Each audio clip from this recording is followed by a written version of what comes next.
Hello, everyone, and welcome to the first half of the world's 100 deadliest man-made atrocities. We cover everything, from civil wars to violence caused by religion, wars of conquest, insane dictators, genocide, you name it, we have it. Every horrible thing that man can commit is covered in this video. Just keep in mind, I started this series when I was just learning how to make videos, so the first 20 or so are a bit scuffed. Not that I think they're bad or anything, but if you want to skip them, I totally understand. Okay, I'll stop dilly-dallying and get straight into the video.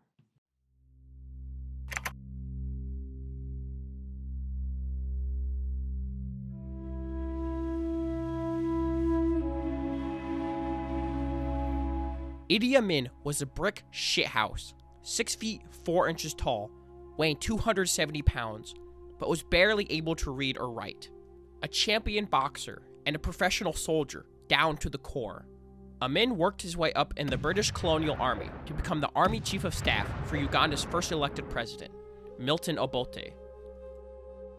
Amin was widely considered a happy-go-lucky brute, and far too unimaginative to be much of a threat, because he came from an insignificant tribe in Sudan, and he didn't have the connections necessary to cause much trouble. But in January 1971, this was proved to be wrong. Amin seized power by coup d'etat just as President Obote was thinking of getting rid of him. Almost immediately, Amin purged the army of the Akoli and Langi tribesmen who formed the root of Obote's support, killing some 10,000 of them in an army that wasn't very big to begin with. At the same time, he replaced them with Sudanic tribesmen recruited from North Uganda and beyond the border to Muslim territories that were more akin to his own people. In 1972, Amin expelled 70,000 Ugandans of mostly Indian descent and confiscated their property. Although this was popular and temporarily profitable, it destroyed the economy. Their ancestors had been brought to Africa by the British to staff the civil service, and they formed the backbones of the nation's middle class. Idi Amin shifted Uganda's alignment away from the British and Israeli military advisors toward Muslim solidarity instead, and soon, Libyan troops arrived to help prop up his regime. When Palestinians hijacked an Israeli airliner in 1976, they found a safe place to park at, Uganda's Entebbe airport. While Amin was basking in the attention at the center of the crisis, Israeli commandos swooped in and rescued the hostages. Of course, none of this is the reason why Idi Amin has become the most recognized name in third world brutality. We know Idi Amin because he hogged the spotlight by playing the country clown. During any international crisis of the 1970s, the world press could always count on outrageous commentary coming out of Uganda. Amin advised Arab states to send kamikaze pilots against Israel, and yeah, he was a big fan of Hitler. Many of you have probably seen this clip. But is it true that you said Hitler didn't kill enough Jews during the war?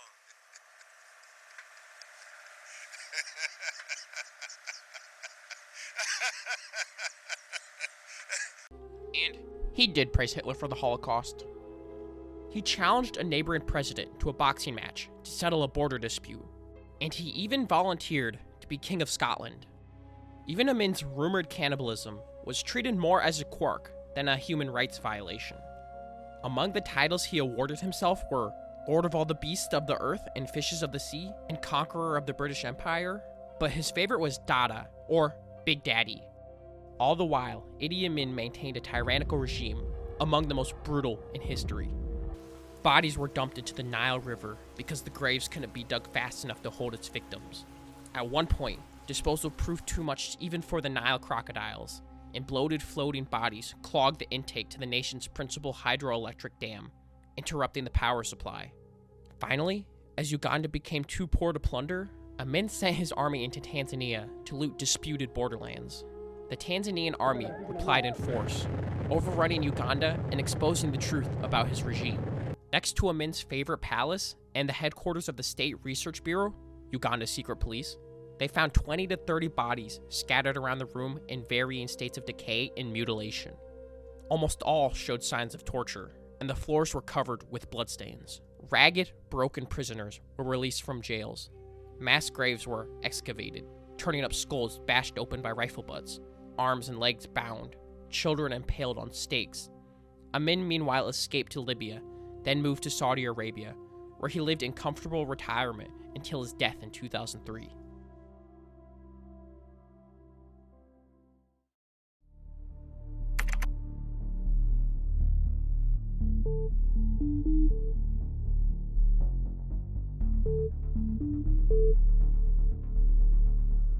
Foiled in his attempt to expand into Iran, Saddam Hussein turned around and conquered Kuwait in August of 1990.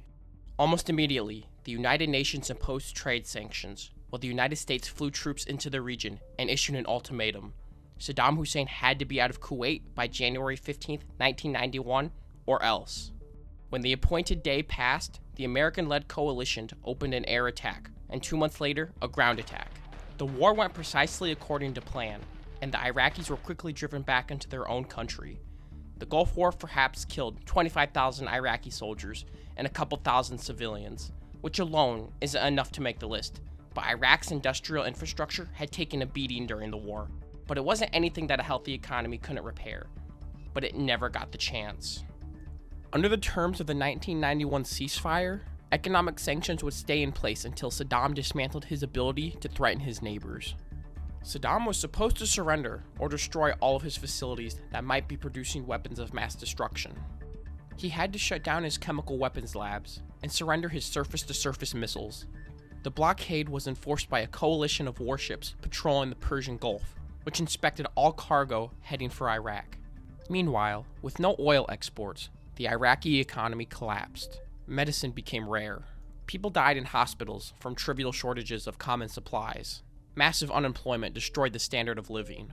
Iraq had once been among the richest and most cosmopolitan of Arabic countries, but now it became one of the poorest. In August of 1991, when it became obvious that the sanctions were devastating the ordinary people of Iraq, the United Nations offered to let Iraq export oil in exchange for credit that can only be spent on food, medicine, and other civilian necessities. Saddam refused to agree to these conditions until 1995. He personally was not starving, and the shortages gave him a useful tool for controlling his people and rewarding his cronies. As with all famines, even artificial ones like this one, the powerful continued to live quite nicely. While his people suffered, Saddam sacrificed none of his comfort. He spent hundreds of millions of dollars on palaces, building about a dozen since the sanctions started. Saddam stalled and shuffled his contraband, and was always one step ahead of the United Nations weapons inspectors, until he kicked them out completely in 1998. The Americans then launched airstrikes, which destroyed the weapons of mass destruction facilities. No one outside Iraq knew the threat was actually gone, and Saddam wasn't about to admit his impotence to the world at large, so the sanctions remained in place. The standoff dragged on until Saddam was disposed by the American invasion in 2003.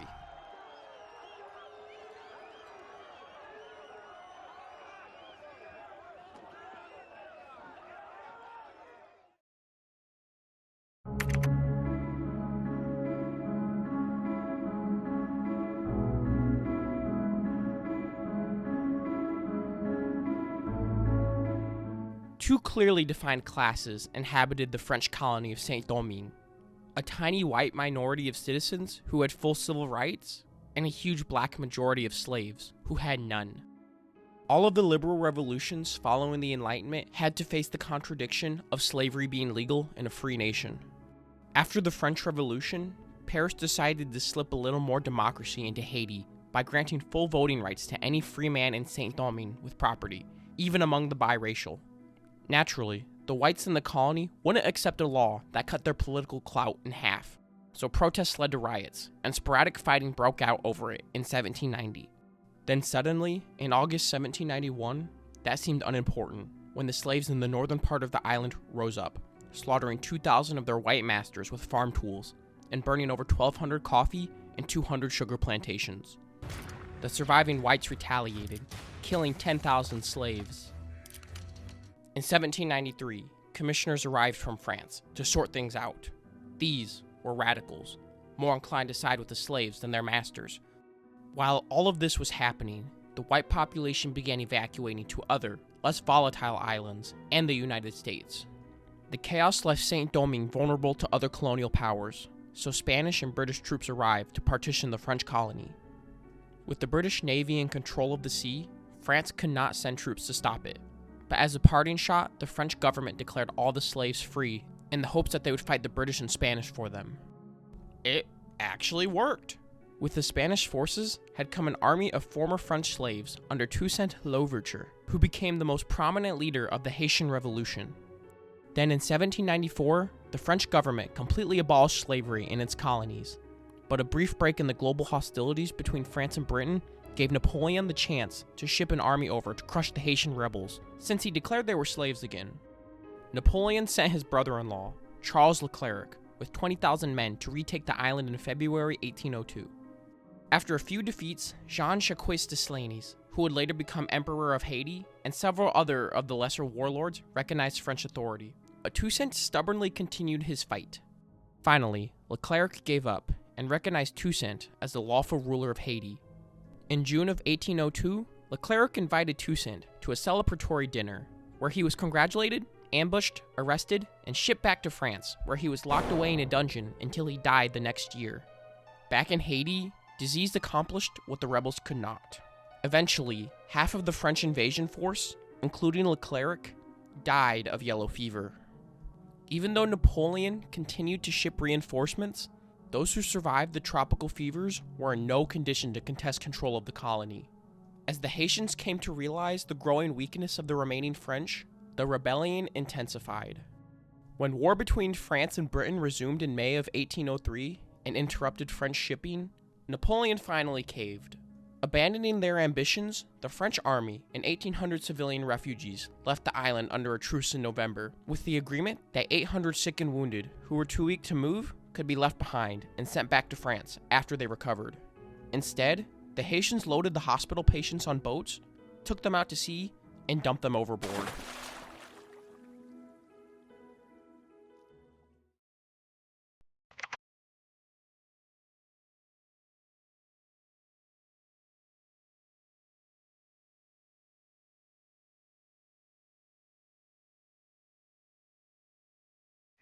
From the years of 66 to 74 AD, following Alexander the Great's conquests, Greeks had settled over the Middle East, where they usually formed an alien upper class resented by the natives. In Caesarea, the chief city of Roman Palestine, Greeks and Jews were always exchanging insults, but sometimes the heckling escalated to full-scale riots. After one round of riots, the Roman governor demanded that the Jews pay for all of the damages. The Jews, however, claimed that the Greeks were to blame for sacrificing some birds on the steps of a synagogue in the first place, so they refused to pay for the damages. No problem. The Roman governor simply took the money out of the temple treasury in Jerusalem. Jews all over the country rose up in anger at the blasphemy. They easily chased the small Roman garrison into Syria. After that, Emperor Nero sent a full army to put down the uprising. His Roman legions eradicated the rebels with sieges, massacres, and political maneuvering, and eventually they closed in on Jerusalem. The war was interrupted in 68, when Roman generals got fed up with Nero's antics and overthrew him, and one after another, every Roman general in the empire marched his legions on Rome to claim the throne for himself. Emperor Vespasian proved to be the last and most permanent of the four emperors proclaimed during this year and a half of chaos. Vespasian turned the Jewish rebellion over to his son, Titus, who surrounded Jerusalem. The Romans kept Jerusalem sealed off for 2 years and brought its defenders towards the edge of starvation. Every day, the Romans captured desperate foraging parties outside the walls and nailed them up in plain view of the defenders.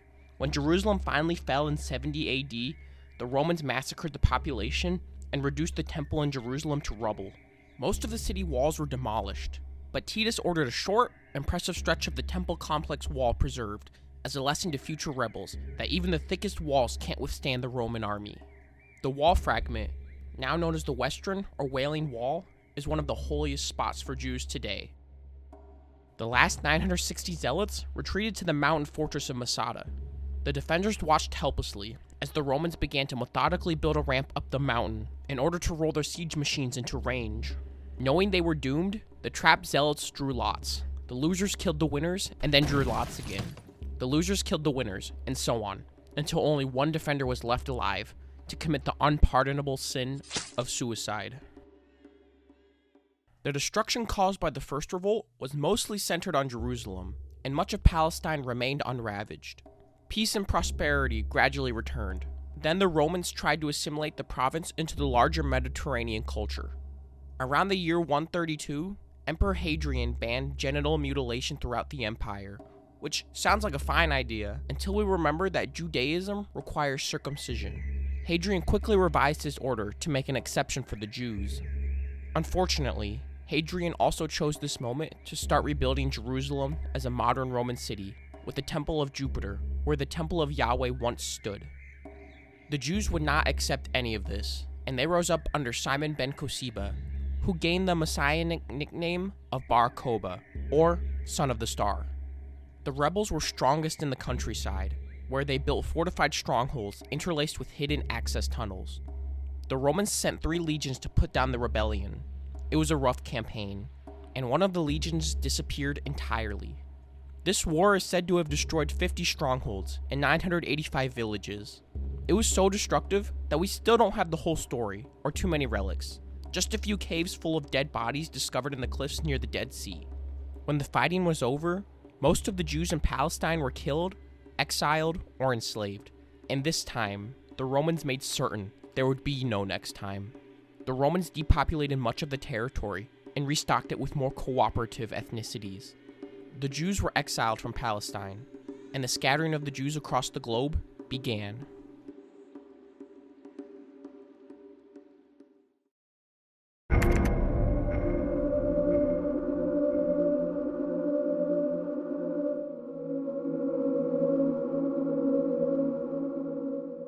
Through 1868 to 1878, the first attempt by the Cuban people to throw off Spanish rule had been beaten down in the 10 Years' War at the cost of 200,000 lives. The next generation decided to have another go at it. The industrialization of sugar processing was concentrating the milling into fewer hands, causing widespread unemployment and bankruptcy, which in turn radicalized the poor. In exile in New York, the poet and journalist Jose Marti declared Cuban independence in 1895 and returned home to lead the fight, but he was ambushed and killed within a few months. His followers pressed onward. Sympathetic peasants spied on the Spanish forces, whom the rebels harassed with raids and ambushes. The rebels tried to make Cuba worthless to Spain by suppressing sugar production. They destroyed isolated plantations and avoided open battle with well-armed regulars. To help contain the rebellion, the Spaniards split the island with the trocha, or the trench, a chain of ditches, moats, barbed wire, and fortified blockhouses across Cuba that prevented free movement between east and west halves of the island. In January 1897, the Spanish government turned the rebellion over to General Valeriano Weyler, who was about to invent a brand new horror to let loose on the world: concentration camps. Within a month of arriving in Cuba, Weyler rounded up some 300,000 peasants in the war zone and stashed them in fortified camps, after which any Cubans caught at large would be considered rebels and killed. Meanwhile, disease, hunger, and neglect swept through the camps, killing thousands. In August 1897, an anarchist assassinated Canbolas del Castillo, the Prime Minister of Spain, and General Weyler lost his main supporter. He submitted his resignation to the new government of Prime Minister Praxedes Mateo Sagasta. One of the few things that both sides agreed on was the need to keep the United States out of the war. Both Spain and the rebels knew that once provoked, the Americans would simply swoop down and take Cuba for their very own. The only major segment of the Cuban population that looked toward the United States for salvation were Cuban landowners. They just wanted the war to end and stability to return. The American people generally sympathized with the rebels. American newspapers stoked the hatred of the Spaniards by eagerly splashing every new atrocity across their front pages. The United States hovered on the edge of intervention and sent the USS Maine to Havana Harbor to keep an eye on American interests during the riots in the city. Then suddenly, on the night of February 15, 1898, an explosion ripped apart the American battleship, obliterating the front end and killing 2/3 of the crew.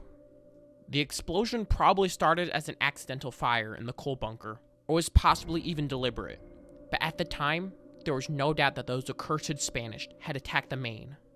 War fever boiled over, and America issued an ultimatum to Spain to leave Cuba. The Spaniards refused. The war was quick and to the point. In both the Philippines and Cuba, American warships easily destroyed the outdated Spanish fleets from a safe distance, with hardly a scratch to themselves. A hastily assembled American expeditionary force took Cuba in 10 weeks, and the whole war cost the United States a mere 385 combat deaths. The Americans had made such a big deal about supporting Cuban independence that they couldn't annex their new conquest outright. They had to give Cuba the appearance of sovereignty. but they wrote clauses into the treaties to guarantee American control of the Cuban government for many years to come.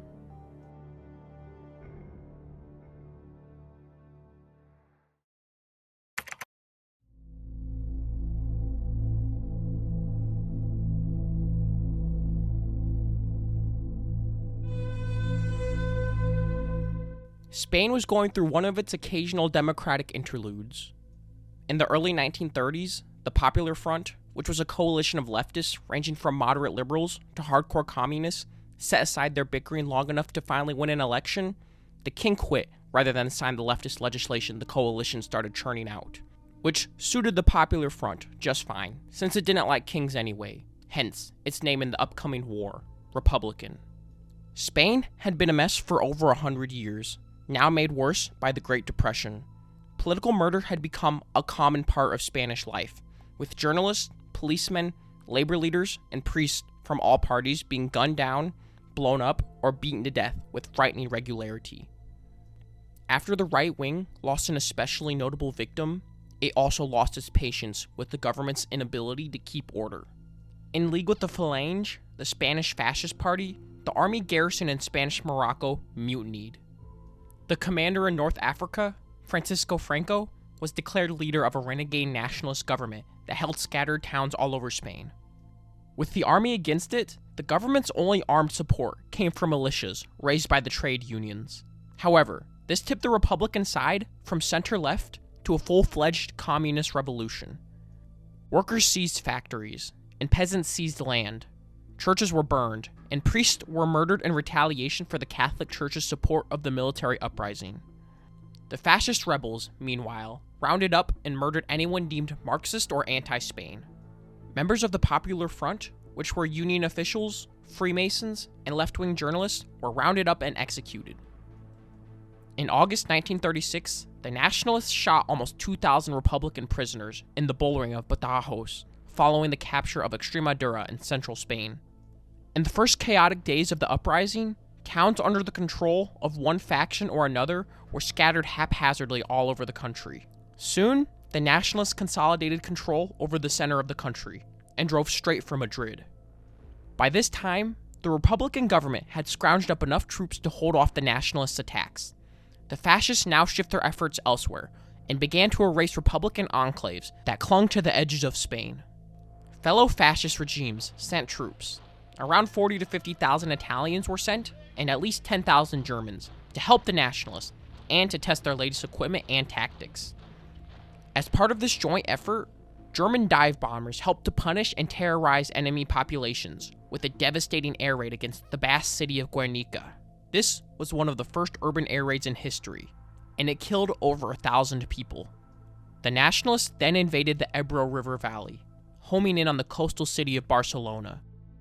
Finally, all that was left in Republican hands was Madrid.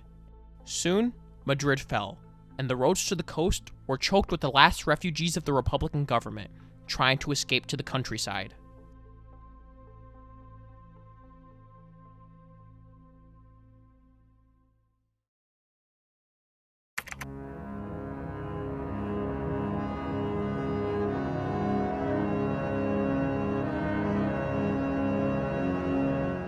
In the chaotic days preceding the fall of Saigon, the Americans managed to evacuate 175,000 Vietnamese allies, who would have been the most obvious targets for retribution. People like government officials, army officers, and biracial children.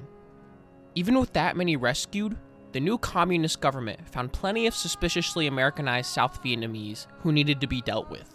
Civil servants, teachers, former officers, girlfriends, and students were told to report for a 1-month seminar at special re-education camps. The ordeal did not pass as quickly as promised.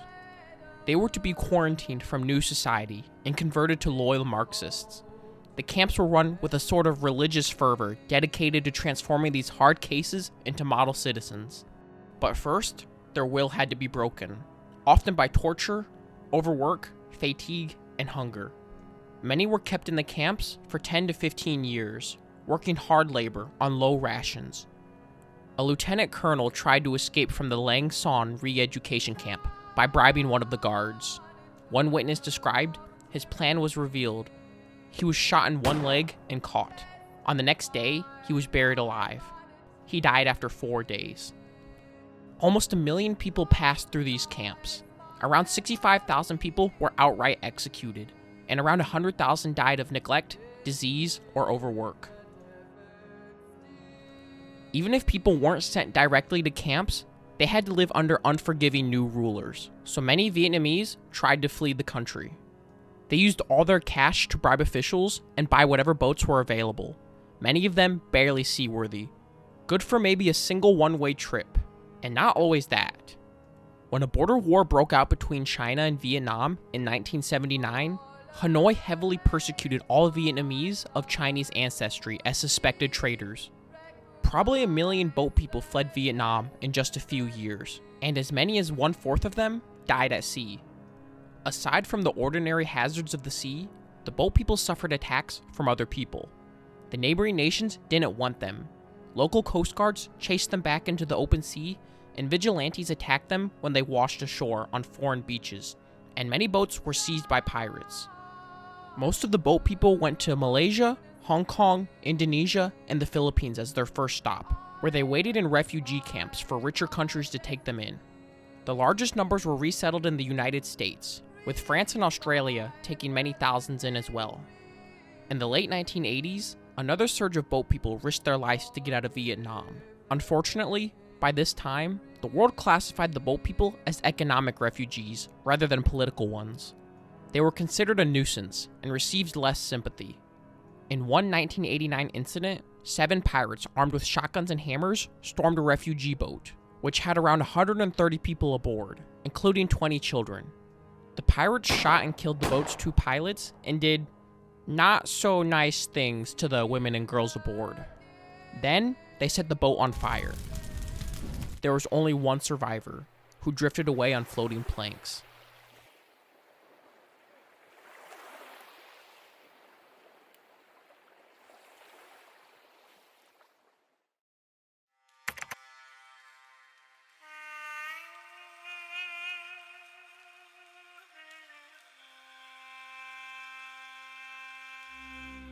The Boko Haram is a sort of fundamentalist Islamist jihadist rebel group who wants to replace Nigeria's current Western-style government with a Muslim theocracy. They operated peacefully in Nigeria from 2002 to early 2009, but that changed after the Nigerian government began investigating them after receiving more and more reports of the group arming themselves. Nigerian authorities swept them under the rug for many years, so when they finally decided to take action, the Boko Haram was already militarized and ready to resist. During the start of the investigation, the Nigerian government made several arrests. The Boko Haram were not pleased, so violence erupted all across Nigeria, resulting in the deaths of around 700 people. In an attempt to free their brothers from jail, the Boko Haram drove their fuel-filled motorcycles into police stations to detonate them inside, and shot at police with poison-tipped arrows. In their desire to create a pure Islamic state ruled by Sharia law, they commonly massacred Christian churches, what they considered corrupt Muslim mosques, prisons, stores, sidewalks, schools, pretty much anywhere where people gathered. It took till mid-2011 for the federal government to intervene. Up until then, it was mainly just the local police who dealt with the rebel faction. The federal government created several brigades and a task force operation to try and restore order and defend the populace. In 2013, the Nigerian government launched its first offensive attack in the Borno region, which was initially successful, but it didn't take long for the Boko Haram to reclaim the region. The Boko Haram's goal seemed to be to kill as many people as possible, like what happened during the Jos bombings. They detonated 2 bombs in the city of Jos, choosing the busiest places in the city, such as a supermarket and a hospital, which killed 118 people and injured 56. In late 2014, the Boko Haram took control of the city of Bama. Those unable to flee the Gwaza local government areas, which were mostly the elderly, were rounded up and taken into 2 different schools to be gunned down. In 2015, governments had had enough. Military forces from Nigeria, Chad, Cameroon, and Niger began a counterinsurgency campaign. Even the United States got involved, mostly to provide intelligence. Even with how corrupt Nigeria's military became and their fair bit of battle incompetence, they have been able to lower the number of Boko Haram attacks on civilians precipitously, and many people believe the Boko Haram insurgency will soon become a minor concern for the involved nations. Around 2 to 3 million people have been displaced due to the Boko Haram since 2009, with around 35,000 people being directly killed by them, and the rest of the around 300,000 deaths occurring through indirect causes, which is how most people were killed in the other entries on this list. Most deaths occurring from conflicts don't happen through military battles or military persecution directly.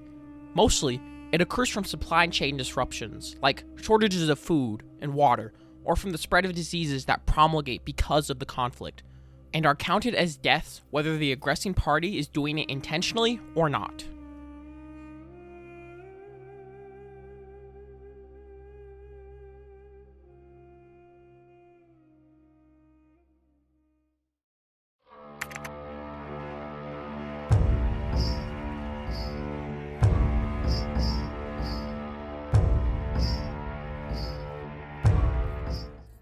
When most people think of Sweden today, they think of free healthcare, IKEA, and PewDiePie. But 300 years ago, Sweden looked like this. And its military power and political influence were starting to make its neighbors nervous. In the year 1700, a teenager became the king of Sweden. The ambassadors from Denmark and Saxony came to Peter the Great with a scheme to break the Swedish hegemony in the Baltic once and for all. They figured that it should be pretty easy to beat this teenager if every nation in Northern Europe got involved. Unfortunately for them, 16-year-old King Charles XII of Sweden had the personality of an autistic kid who has over 1,000 hours in Hearts of Iron 4. After coming up with a handy excuse and issuing all the proper declarations of war, each ally attacked the nearest bit of Swedish territory. King Charles of Sweden went straight for the Russian army that had invaded Estonia. In the occupied town of Narva, Charles attacked 40,000 Russians with 8,000 Swedes during a snowstorm, which hid his approach and made his army seem a lot bigger than it actually was. The Russians crumbled and fled in panic, leaving 8,000 dead on the field. Meanwhile, 15,000 Swedes occupied the Danish capital and forced the Danes out of the war. Peter immediately began to rebuild the shattered Russian army along western lines so that it wouldn't be beaten so easily. Also, with characteristic stubbornness, Peter moved back into Swedish territory on the Baltic and began building his new capital, St. Petersburg. King Augustus of Saxony was also the king of Poland, so the Swedes marched into Poland next. After beating a couple of armies that got in his way, Charles put his own puppet on the throne in Warsaw, turning Polish Lithuania into a Swedish puppet state. In 1708, Charles took his army of 40,000 out of Poland into the heart of Russia, but the vast distances proved disorienting. At first, he was planning to link up with 16,000 Swedes under General Lohenhaupt, who was coming out of the Baltic region with much-needed supplies, but Charles turned abruptly south instead, in order to connect with some rebellious Cossacks among the wheat fields of Ukraine. This left Lohenhaupt's force stuck in the middle of nowhere, where Peter wiped it out at Lasagna in September of 1708. Trapped by the severe Russian winter, Charles's Swedish army melted away to 18,000. In June 1709, Peter and 80,000 Russians caught up with him as the Swedes were attacking the Russian fortress of Poltava in central Ukraine. Charles turned around and attacked the new army and came close to defeating it, but Peter had fresh reserves, while Charles didn't. Admitting defeat, Charles abandoned his smashed army and escaped into Turkey. But the war didn't end right away, because all of the direct routes back to Sweden were blocked by enemies. Charles didn't get home for 5 years. Since the Turks were happy to see the war drag on as long as possible, they held on to Charles and refused the Russian extradition request. When the Russians sent a force to take him back, the Turks arrested the Russian ambassador and declared war, but their counteroffensive banged uselessly against Russia until they finally gave up. Finally, the Turks released Charles, who traveled his way home through small, friendly German states. In the meantime, Charles' enemies had whittled away at his rudderless empire. Peter took the war into Finland, which at the time was an integral part of Sweden. In order to deny Charles the use of Finland's resources, the Russians devastated the countryside. Finns remember this as the Great Wrath, when the Russians looted crops and livestock and burned what they couldn't carry. As hunger set in, the population of Finland plunged from 400,000 to 330,000. By the time Charles got home, nothing remained of the Swedish Empire but Sweden itself. Charles scrapped up a new army and attacked Norway, which was a Danish territory at the time, but was killed in battle in 1719. With Charles out of the way, peace became a possibility. The new Swedish king was willing to become a second-rate power. Over the next couple of years, diplomats arranged peace treaties in which all of the Allies' territories expanded and Sweden's territory contracted.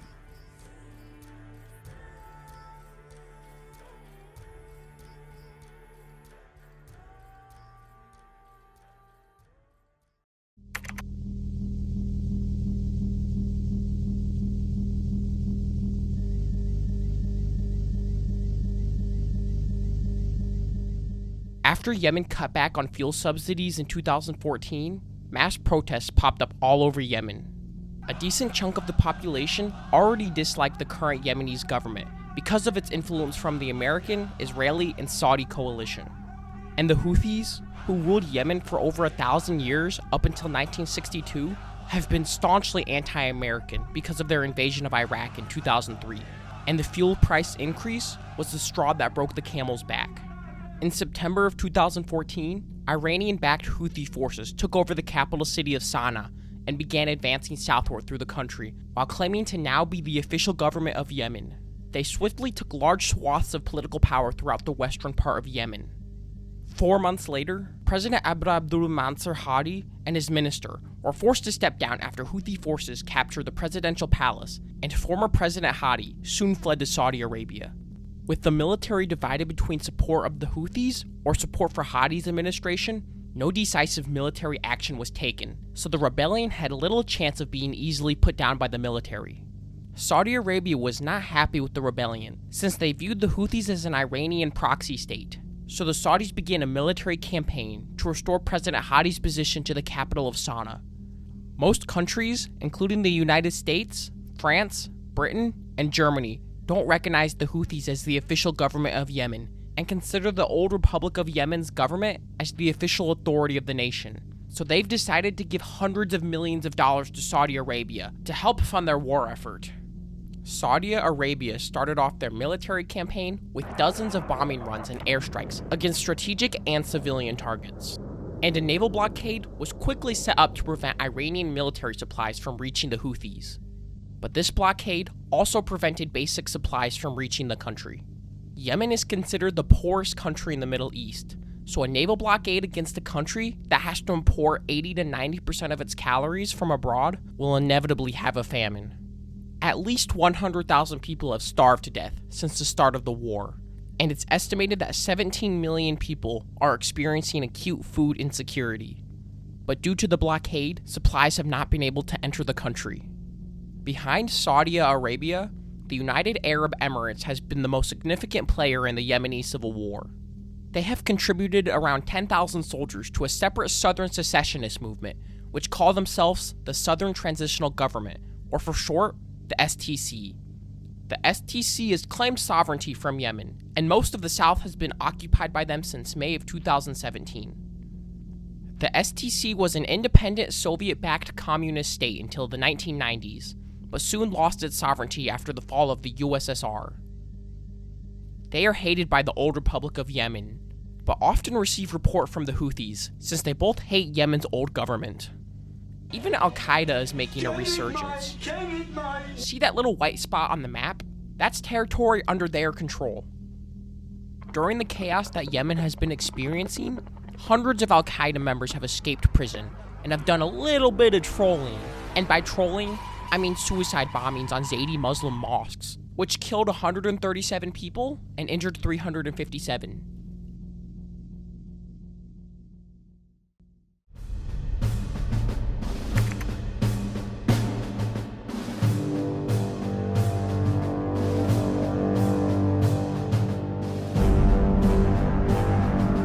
When its king and nobility were wiped out by the Turks at the Battle of Mohacs in 1526, Hungary ceased being a viable nation.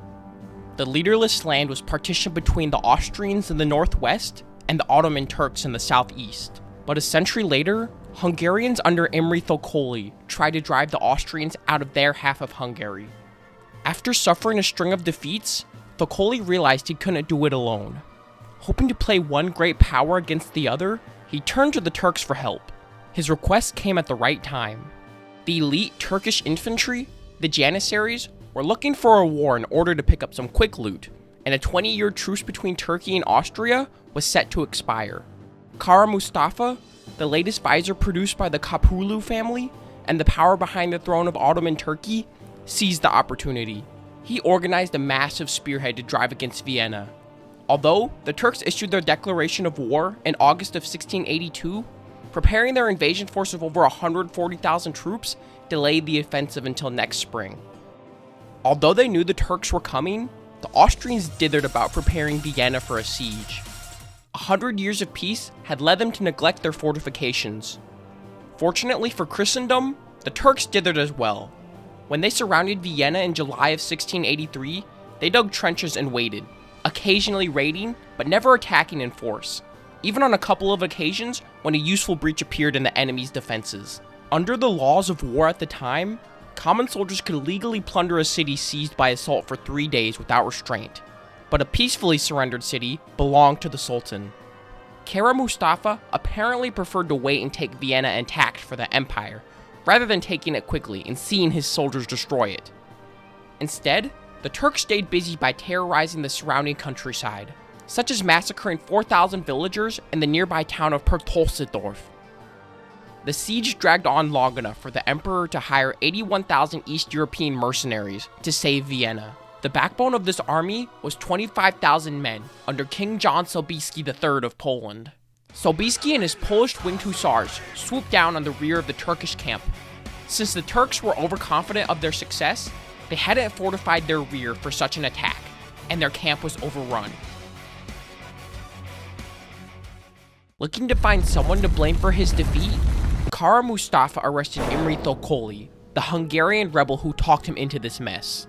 The arrest of their leader insulted the Hungarian troops, who now switched over to the Austrian side, taking all of the fortresses in Turkish Hungary with them. Ottoman Sultan Mehmed IV, however, had another scapegoat in mind.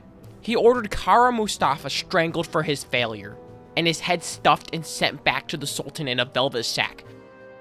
The Sultan barely outlasted his vizier. The failure at Vienna sparked a coup in Constantinople, and Mehmed was locked in a dungeon while his brother, Suleiman II, was raised to the throne. However, the new Sultan soon died of natural causes, as did the next. Eventually, the empire came up with a Sultan who lived long enough to negotiate peace. With the Turkish side in chaos, the Austrians surged forward across the Hungarian plain. They took Budapest in 1686 and scored a major victory at Mohacs in 1687. The Serbs and other Balkan Christians welcomed liberation from the Turks.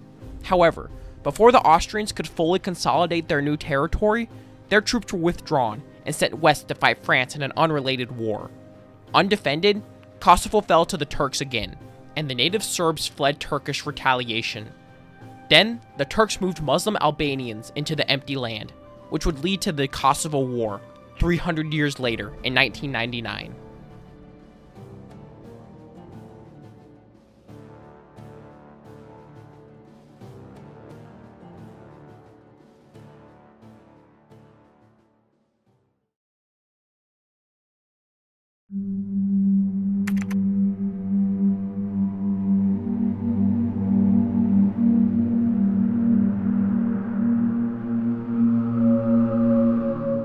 Nguyen Sinh Kung was born in 1890 to the son of a Vietnamese teacher, and he spent his youth bouncing around all the major centers of communist thought: University in Paris, Moscow, and Shanghai. In 1919, he tried to convince the victorious allies of World War I at the Versailles Peace Conference to free his people from French rule. When that failed, he returned to his homeland to organize an independence movement. Before anything came of that, East Asia was thrown into turmoil by the Japanese occupation of the West colonies. But regardless of who was in charge, Nguyen was ready to launch a nationalist resistance. He merely directed the effort against Japan instead. He established a rebel force called the Viet Minh, from which he took his new alias, Ho Chi Minh. The fall of Japan in August 1945 left Vietnam in limbo. Without any Allied troops to tell them otherwise, Japanese garrisons began to cooperate with the Viet Minh on local administration. And after settling into the colonial capital of Hanoi, Ho Chi Minh declared Vietnam's independence. Then, in September, nationalist Chinese forces, the nearest allies on hand, arrived to take control. But mostly, they just looted Hanoi and left the rest of the colony to look after itself. Indochina sank into chaos as discharged troops, released prisoners, deserters, and crime bosses scrambled to grab whatever they could before anyone could stop them. In some regions, the harassed and outnumbered French authorities, who were recently released from Japanese prisons, reached agreements with Ho Chi Minh's rebels to restore order. Back in Paris, General Charles de Gaulle of the Provisional Government announced that France was not going to abandon any of its colonies. When Ho Chi Minh heard this, he turned less cooperative about letting more French troops and officials into Vietnam. With a ceasefire in place, negotiations dragged on and tensions escalated, and in November of 1946, the French demanded full control of the port city of Haiphong, but the Viet Minh refused. French warships bombarded Viet Minh neighborhoods and blew apart 6,000 civilians. French tanks and aircraft attacked rebel positions in the city. Door-to-door fighting finally cleared the Viet Minh from the city. As more troops arrived from Europe, France took firm control of all the cities in Indochina. The Viet Minh, however, dominated the remote countryside and ambushed any French troops who ventured too far from their territory. The French tried to deflate the independence movement by reorganizing their colony into autonomous but cooperative vassals. They put local monarchs into each piece of the colony and gave them nominal independence under a sort of umbrella organization called the French Union. In 1949, the communist takeover of China finally reached the borders of Vietnam, which gave the rebels access to a major supplier of weapons. The war now shifted to these border regions as the Viet Minh tried to keep in contact with the Red Chinese, and the French tried to break this contact. In December of 1953, French paratroopers seized and fortified Dien Bien Phu in modern-day Laos, a major station on the communist supply line, hoping to draw the rebels into an open battle that favored the French. Instead, Vietnamese General Vo Nguyen Giap brought the strongpoint under siege. By March 1954, rebel combat troops numbering 70,000 and the 100,000 support personnel isolated 15,000 entrenched French, and General Giap opened his attacks. After 56 days of relentless raiding, sniping, and bombardment, the French wore down and were squeezed into a shrinking enclave. Dien Bien Phu surrendered. This defeat convinced the French government that further fighting was futile. Peace negotiations started shortly afterward and granted independence to French Indochina in the form of 4 countries: Laos, Cambodia, and a Vietnam divided into 2 parts, one for the communists and another for the non-communists. That wouldn't last long.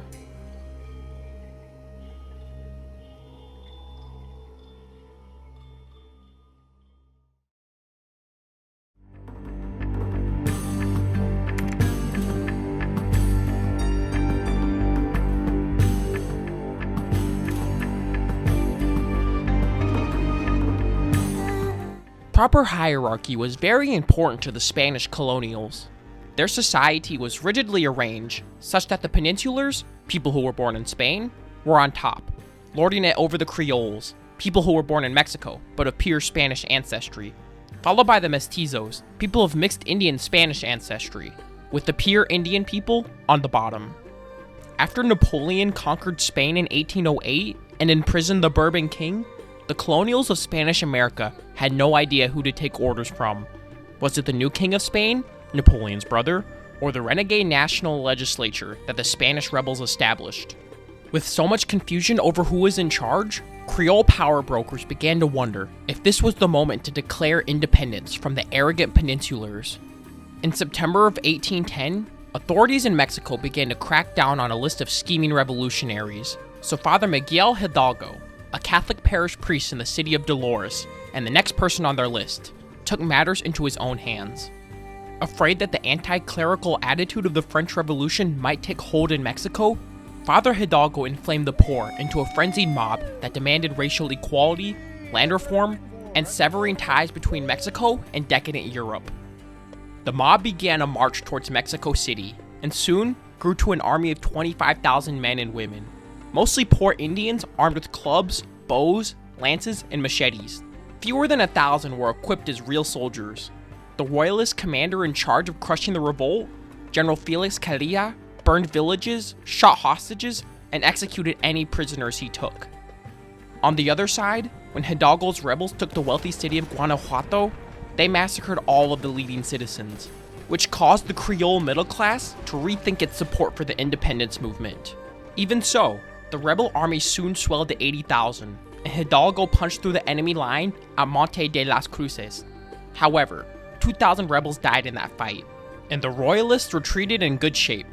As the offensive dragged on, the rebel force eroded. 40,000 rebels deserted before the next confrontation. Finally, in January of 1811, the royalists solidly defeated the rebels in a battle near the town of Guadalajara. As Hidalgo fled toward the United States, he was caught and hauled back to face the Catholic Church, which excommunicated him, and then the government, which executed him. Phase 2 of the war was more scattered and confusing. Rebel leadership passed to another parish priest, Jose Maria Morelos y Pavon.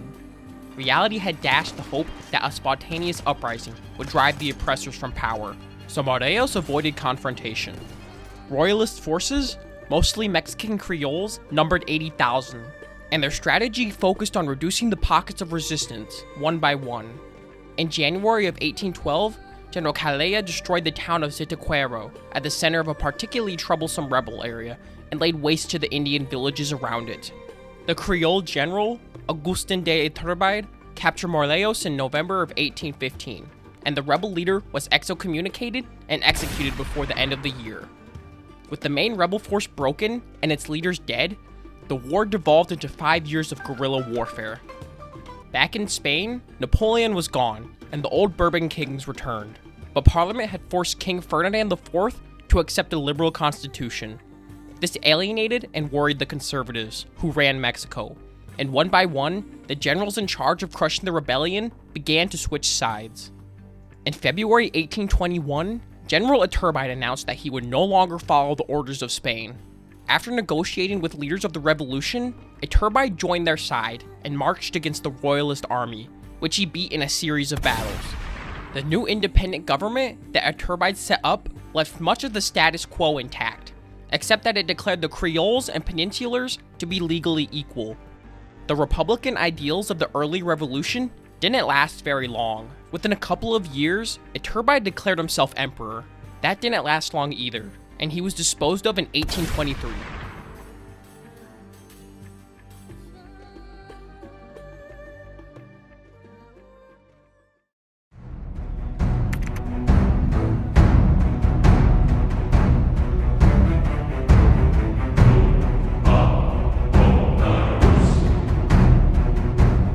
A boatload of unemployed mercenaries, called the Mamertimes, seized Messina and Sicily, murdering the town's leaders and taking their women for themselves. Then, the Mamertimes began raiding and extorting their neighbors for loot. At the time, Sicily was mostly under the local control of tribes and city-states, but Carthage and Syracuse had staked out large spheres of influence, and Roman-ruled Italy was within shouting distance across the Strait of Messina. All three major powers in the region wanted to drive the Mamertimes out and restore the peaceful status quo, but politics complicated the situation. When Syracuse moved to attack the Mamertimes, Carthage naturally took the other side. Then, the Mamertimes worried that the price for Carthaginian help was too high, so they asked Rome to help them get rid of the Carthaginians. This quickly escalated into a general war for control of Sicily. The Roman army, veterans toughened by the conquest of Italy, won almost every land battle. But the Carthaginian navy was far superior in numbers, seamanship, and boat building to anything the Romans could do. As a result, they could land fresh mercenary armies anywhere on the island and intercept Roman reinforcements being shipped over from the mainland. The Romans soon came up with new naval tactics that played to their strengths. They turned sea battles into land battles by inventing the corvus, a pivoted and hinged gangplank located at the front of the boat. Rather than rely on the difficult tactic of ramming enemy ships, the Romans used grappling hooks to drag their ship alongside the enemy's ship. Then, the corvus dropped, its spike crashing down and hooking through the deck of the enemy ship. Then, heavily armed Roman soldiers rushed across the plank to slaughter the crew. In 255 BC, after securing Sicily and clearing the Carthaginians off the sea, the Romans landed an army in North Africa. But they were stopped by the 13-meter tall, 10-meter thick wall around the city of Carthage. Then, a freshly hired army of Greek mercenaries and war elephants landed and beat the Romans. The Romans evacuated the survivors from Africa, but a sudden storm hit, sinking 248 ships of the Roman fleet off Cape Pachynus, sending 100,000 rowers, marines, and soldiers to the bottom. It was the worst maritime disaster in human history. The war then returned to Sicily. Now, the Romans had the advantage on both land and sea, but 2 more unexpected storms destroyed 2 more Roman fleets in quick succession, giving the Carthaginians an opportunity to hold the Romans to a stalemate. Finally, in 241 BC, by the Agates Islands off western Sicily, the Romans destroyed the Carthaginian fleet, which was bringing supplies to the army.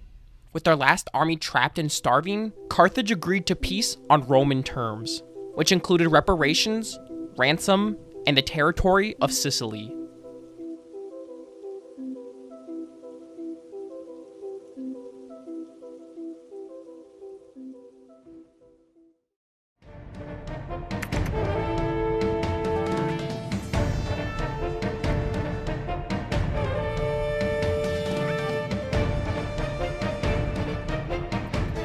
After the Carthaginians, the kingdom of Pontus, which encircled much of the Black Sea and had its capital at Sinope on the north coast of Asia Minor, put up the most stubborn resistance against Roman expansion.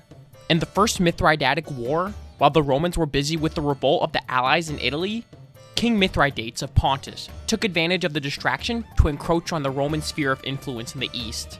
After he overran Rome's allied kingdoms of Bithynia and Cappadocia, their refugee kings convinced the Romans to come to their rescue.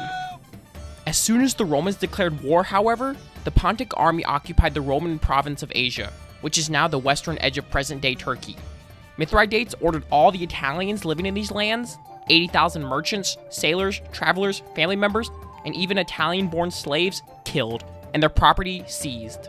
Mithridates crossed over to Greece for another easy conquest, until Rome finally solved its issue with the Italian allies and retaliated. Lucius Cornelius Sulla, now a Roman consul, arrived and beat the Pontics in several battles, killing over 150,000 of them. However, the terms of peace he imposed on Mithridates were light, because Sulla wanted to get home quickly and build up his power base in Rome. The Second Mithridatic War was a border skirmish and hardly worth mentioning, except that it would probably be confusing if the story jumped from the First to the Third War without an explanation. Mithridates started rebuilding his army in order to put down some local rebellions, but the local Roman commander thought this new manpower was going to be directed against Rome. After the first clashes, however, they settled the problem diplomatically. Right before the Third Mithridatic War, most kings in the Mediterranean had come to terms with the fact that Rome was in charge. They cleared every major policy decision with their Roman ambassador first. Monarchs without sons sometimes went further and simply just left their kingdoms to Rome in their wills.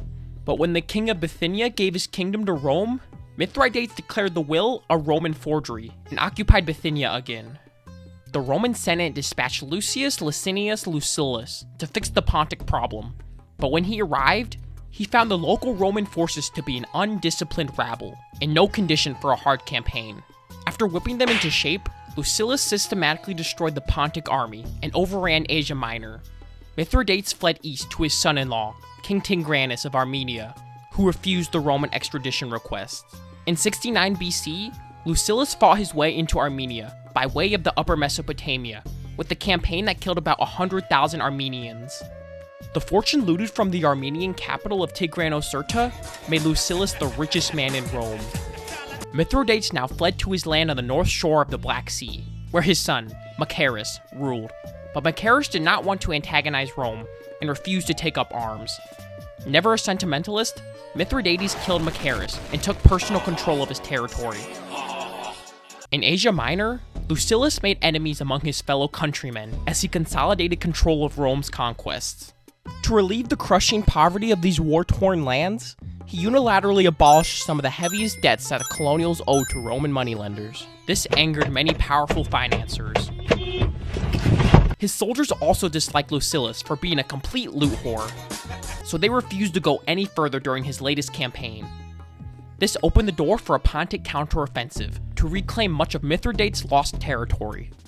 Lucilius' enemies in Rome took this opportunity to have him recalled and replaced by Pompey in 66 BC, who then grabbed all of the glory by administering the last blow to the dying kingdom of Pontus.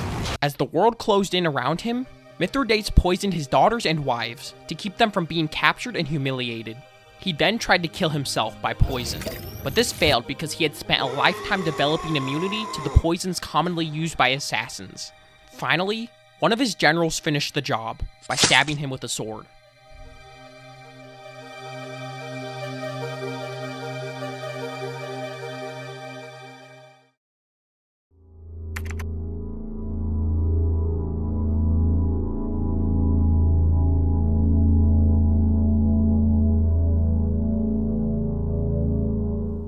In the escalating quarrel between King Charles of England and the Puritans of Parliament, the Catholics of Ireland were royalists.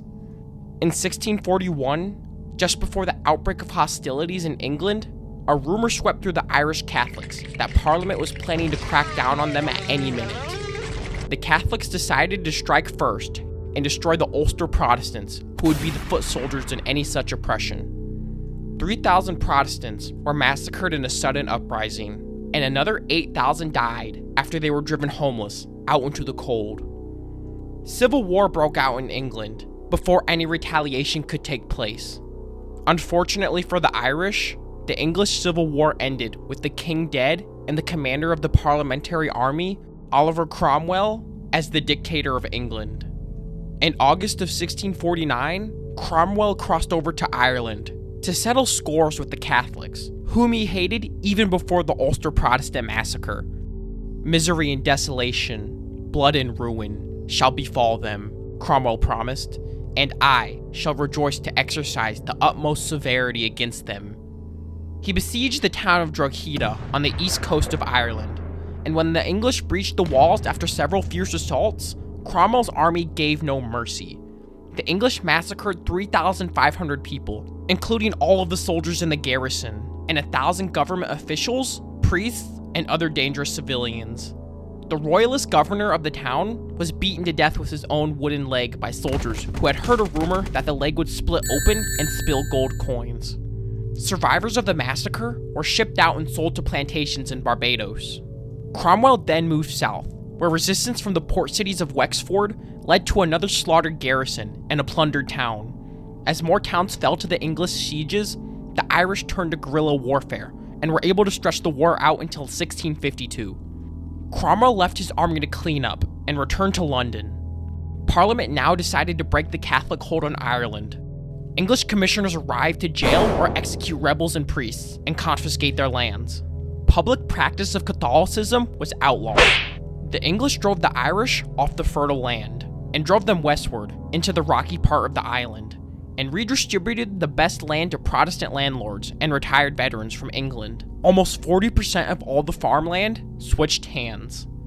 The island's population plummeted by 20%, as hundreds of thousands of Irish people died of hunger and disease during this upheaval. For the next 300 years, Ireland remained a world of landless native peasants, under the thumb of alien rulers.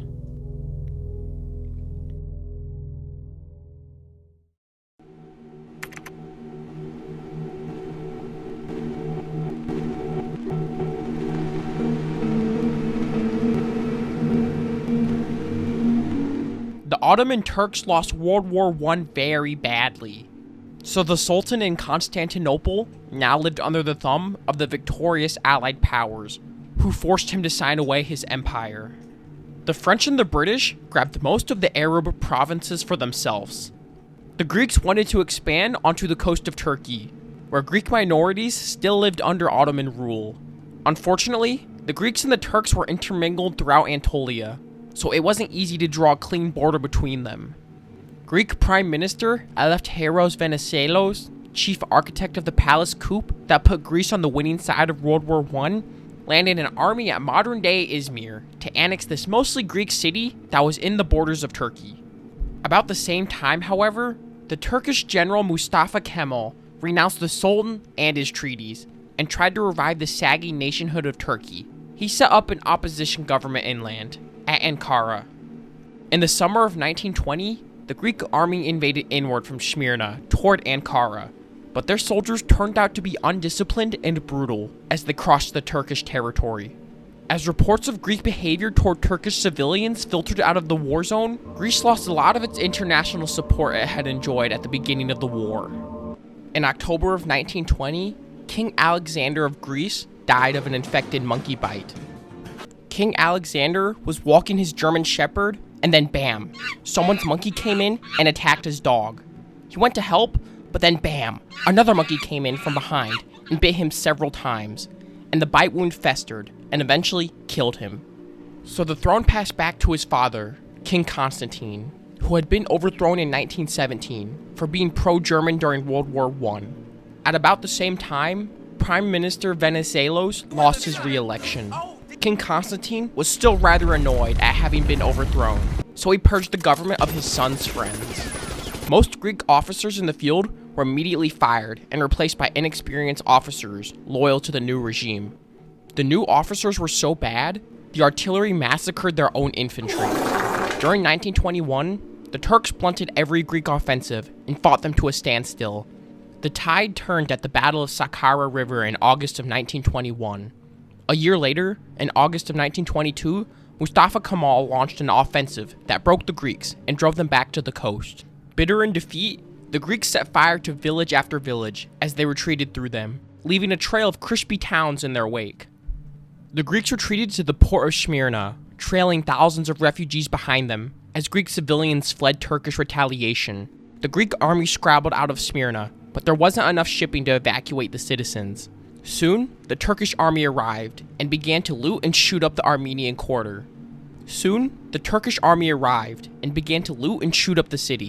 Fires they set here spread everywhere, driven into the Greek part of town by the wind and the Turks. As the fires swept across the city from September 13th to the 15th, desperate Greeks and Armenians swarmed over the docks, looking for ships to take them to safety. Throughout those nights, Turks arrived to shove refugees off the pier and into the sea, and have, unconsensual relations with the women on the docks. And they stopped only when the ships in the harbor shone their searchlights over them and threatened to fire their guns on the Turks. Officially, 2,000 people died in the burning of Smyrna, but as many as 200,000 Greeks and Armenians disappeared and were never accounted for. The Turks swear the fire was accidental and beyond their control, but coincidentally, the Turkish quarter was spared the devastation that destroyed the rest of Smyrna. Once military events determined that the border was going to stay put, the two countries shoved people around to fit it. In order to remove any excuse for another Greek invasion in the future, Turkey roughly rounded up and expelled all of the Greeks. Greece then decided to make room for the incoming Greeks by expelling all the Turks. Because the Turks ended up in control of all the disputed territories, 3 times as many Greeks as Turks were on the wrong side of the border.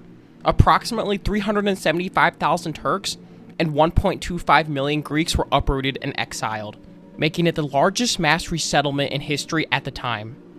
The Greeks definitely got the worst of the ethnic cleansing, and they were tossed out with less preparation and less room aboard the ships. Athens and Salonika were packed with twice their normal population, and 875,000 Greek refugees, almost 3/4 of the total, required government support to survive.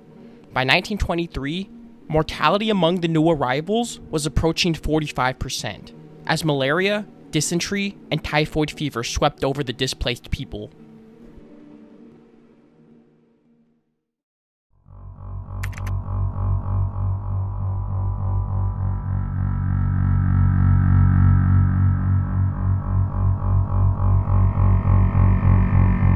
On September 1st, 1965, a small faction of junior officers kidnapped 6 of Indonesia's top generals.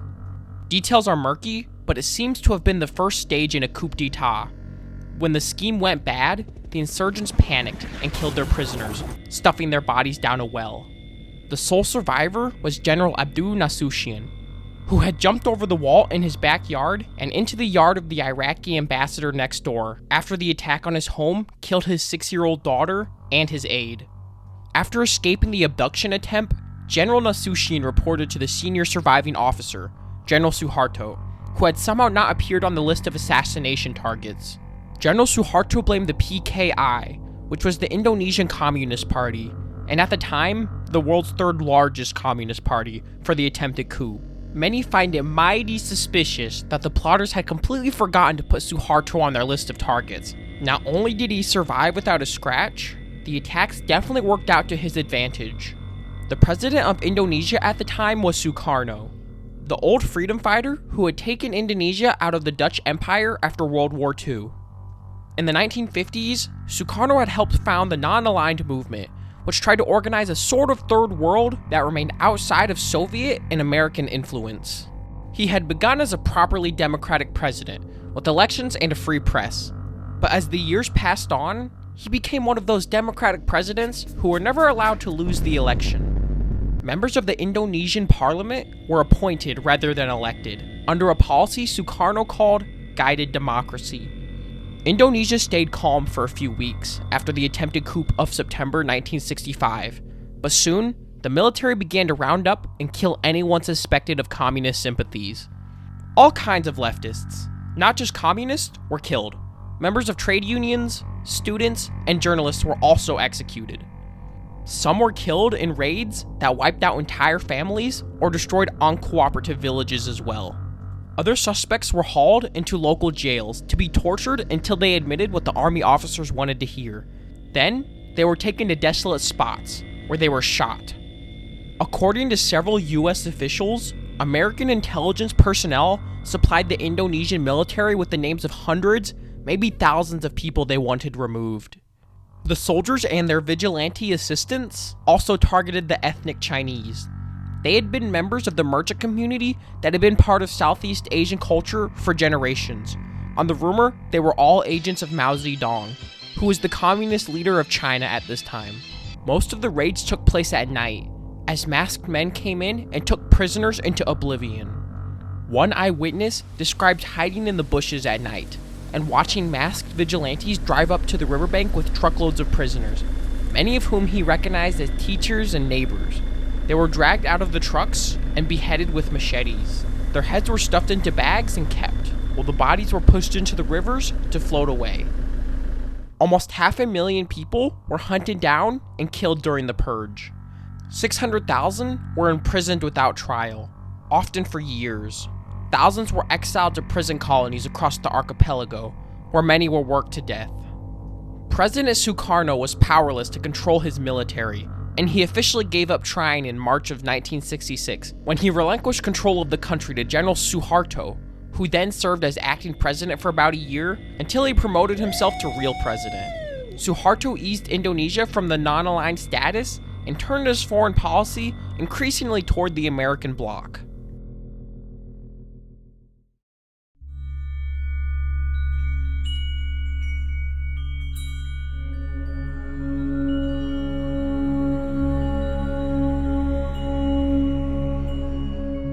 Spain never really recovered from the Napoleonic occupation. During the half-century following the restoration of the old regime, Spain was torn by one civil war after another. Finally, in 1868, the Queen was chased away, and the Spaniards began shopping for a new monarch. Its vacant throne was offered to a Prussian prince. France absolutely forbade it, so Prussia grumbled and backed down. France then insisted that King Wilhelm II of Prussia promised to never consider such an offer again, a demand that Wilhelm considered ridiculous.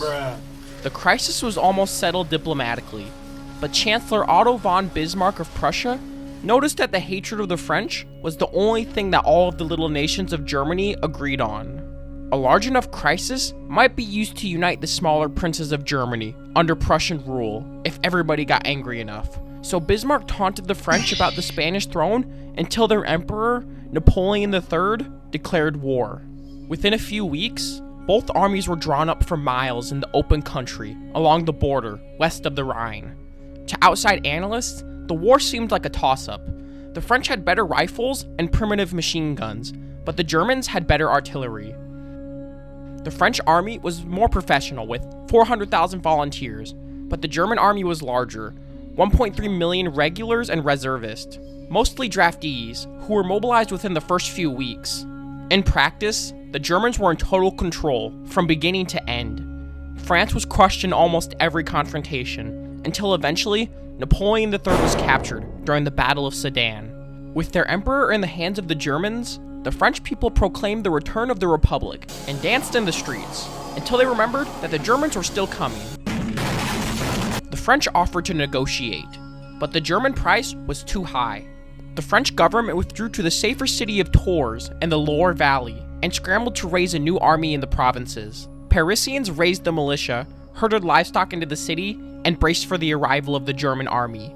The Germans surrounded Paris so completely that the government was forced to send messages and officials by pigeon and balloon. The siege of Paris dragged on for month after month, as the inhabitants ate through their stockpiled supplies, then ate vermin, then zoo animals, and then their pets. While the capital starved, the French government scoured everywhere else for enough spare men to assemble another army. They actually cobbled together 2 new armies to throw against the Germans, one on the Loire River and one near the Swiss border. Neither made any dent, so France finally gave up. Europe may have lost one emperor with the fall of Napoleon III, but it gained a new one, as King Wilhelm of Prussia was promoted to Emperor of all the Germans. But practically speaking, Otto von Bismarck was the one pulling the strings. Meanwhile, political chaos in France saw Europe's first socialist government, the Paris Commune, come to power in the city. When the national government tried to disarm the Parisian militia, the Commune refused, so the French army moved in and eradicated the communards block by block. As each pocket of resistance surrendered, the rebels were lined up and shot. 2,000 prisoners were summarily executed during the fighting, and 25,000 random Paris residents were dead in the rubble.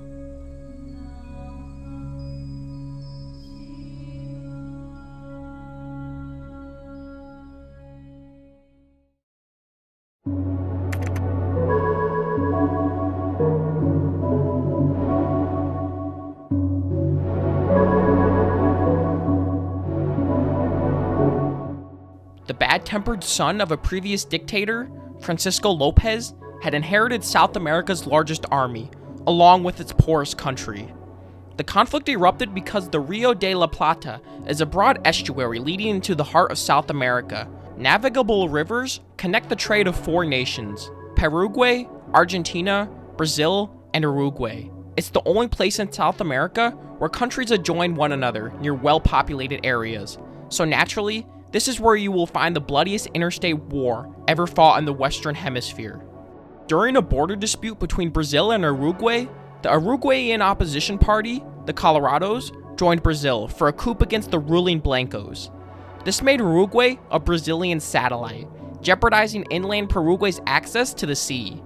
Lopez decided to march in and throw out both the Brazilians and the Colorados. At first, a war seemed out of reach because Paraguay couldn't get to Uruguay. The first shots were fired between warships off the coast of Uruguay, but Lopez failed to get control of the sea, so an amphibious attack was out of the question. The only road between the warring sides went through a panhandle of Argentina. When Argentina refused Lopez's request to pass along this road, he attacked anyway in December of 1864, bringing Argentina into what now became the Triple Alliance against Paraguay. 11 million people and 3 countries against a single nation of 500,000. The Paraguayan offensive penetrated deep into Brazil, but Brazil is a vast country that chewed up and spit out the Paraguayan army in a hard campaign. The Allies drove the survivors back to Paraguay in 1866. Meanwhile, the Allies had already begun their counteroffensive elsewhere. By 1865, Brazil had bought so many ironclad warships from Europe and North America that it now had the largest modern navy in the world. The Brazilians destroyed Lopez's wooden fleet in the Rio de la Plata, opening the estuary and rivers to attack. Allied armies and gunboats pushed up the Parana River until they stalled at the Paraguayan trenches, covering the junction of the Paraguay River and the Parana. It took 3 years and over 100,000 lives for the Allies to slug across the next 30 miles, attacking each new line of Paraguayan trenches, one after another. Month by month, year by year, Lopez scoured the country for enough conscripts to fill his lines. Naturally, he shot any of his men who failed to perform his duty to the utmost, and he planted spies throughout his army to report any treasonous utterances by his soldiers. In May 1868, the Allies finally broke the stalemate and drove away the remaining 20,000 Paraguayan soldiers, most of whom were sick teenagers, cripples, and old men. As his enemies closed in, Lopez lashed out against the conspiracies he knew had brought him down.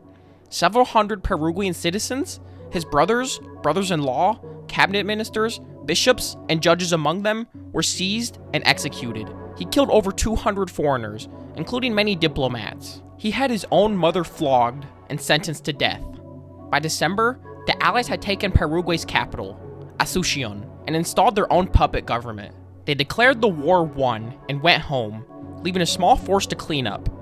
Lopez remained at large, somewhere in the jungle, raising another army of 13,000, including 8-year-old boys wearing false beards and armed with sticks. He embarked on a guerrilla war and grew more and more insane as time passed.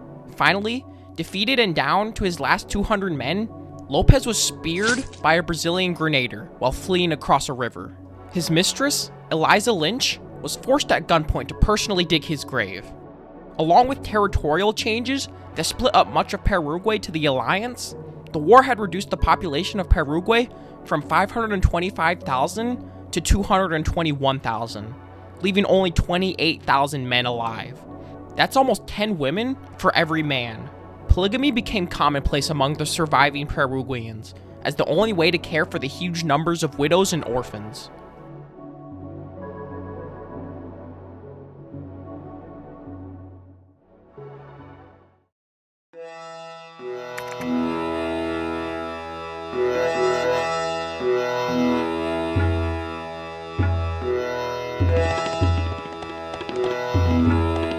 The battle between East and West went into two phases.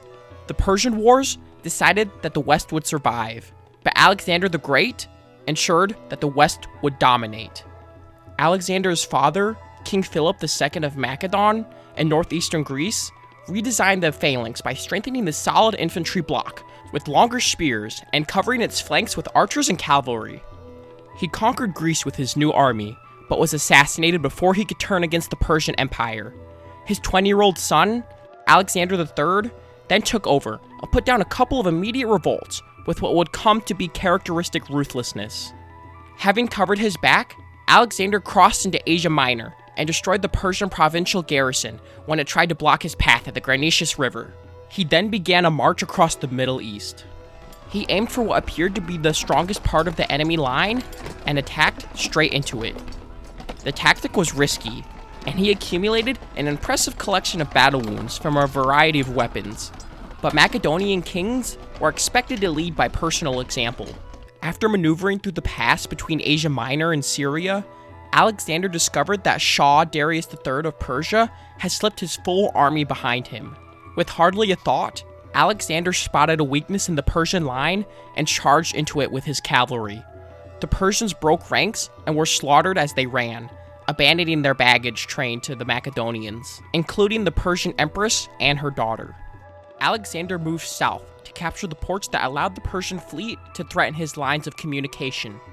The Phoenician port of Tyre had been built safely on an offshore island, beyond the reach of countless earlier armies. The Macedonians, however, settled in and spent the next several months building a causeway out to the island. Once Alexander connected the mainland to the island, Tyre fell to assault. Alexander massacred the men and sold the women and children into slavery. When Alexander visited Egypt, he was hailed as a god, which he no doubt believed. In 331 BC, at the mouth of the Nile River, he laid the groundwork for Alexandria, a new city of culture and learning that would soon be the home of the greatest library in the ancient world, the greatest lighthouse, the first ever museum, and just about every important scholar for the next several centuries. At Gaugamela in northern Mesopotamia, modern-day Iraq, the Persians threw their largest army yet against Alexander's smaller army on an open flat ground where their numbers should have had the advantage. The Persians had gathered dozens of war elephants and hundreds of scythed chariots. Alexander defeated them anyway. He then seized the royal Persian city of Persepolis, which he accidentally burned down. King Darius of Persia was killed by his own cousin, who brought his head to Alexander as a tribute. Alexander disappeared off the edge of the map, fighting tribes in their mountain strongholds in Central Asia. With those taken, he moved south into India and beat the native kings and their war elephants. Finally, his exhausted soldiers realized that he would not turn around until he reached the edge of the world.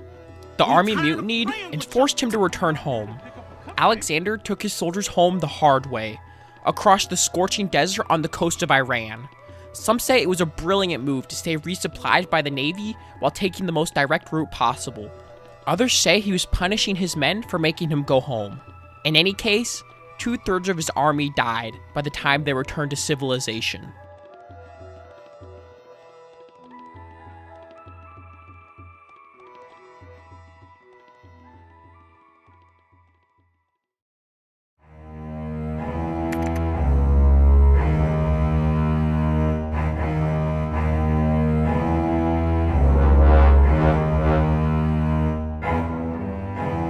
In 1570, while Tsar Ivan the Terrible was busy fighting a war near the Baltic, Tartars of the Crimean Khanate raided the southern borderlands of Russia and found them lightly defended.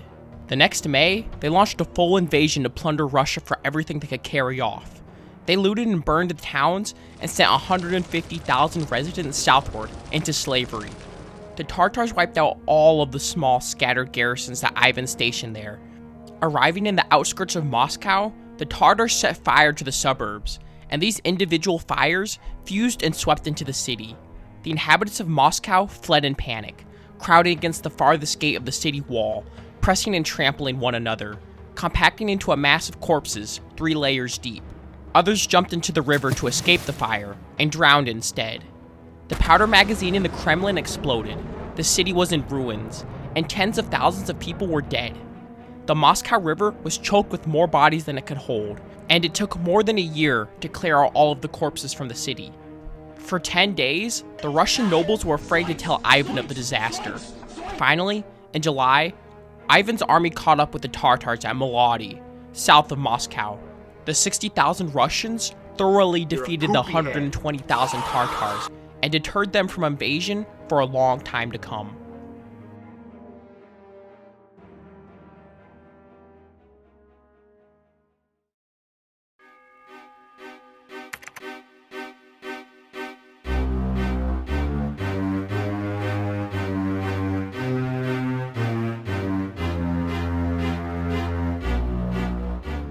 The Habsburg Emperor Charles VI of Austria never produced a son, and unfortunately, each of his territories had its own peculiar inheritance laws for dealing with this. Some lands had no problem passing ownership to, say, a daughter or a brother-in-law.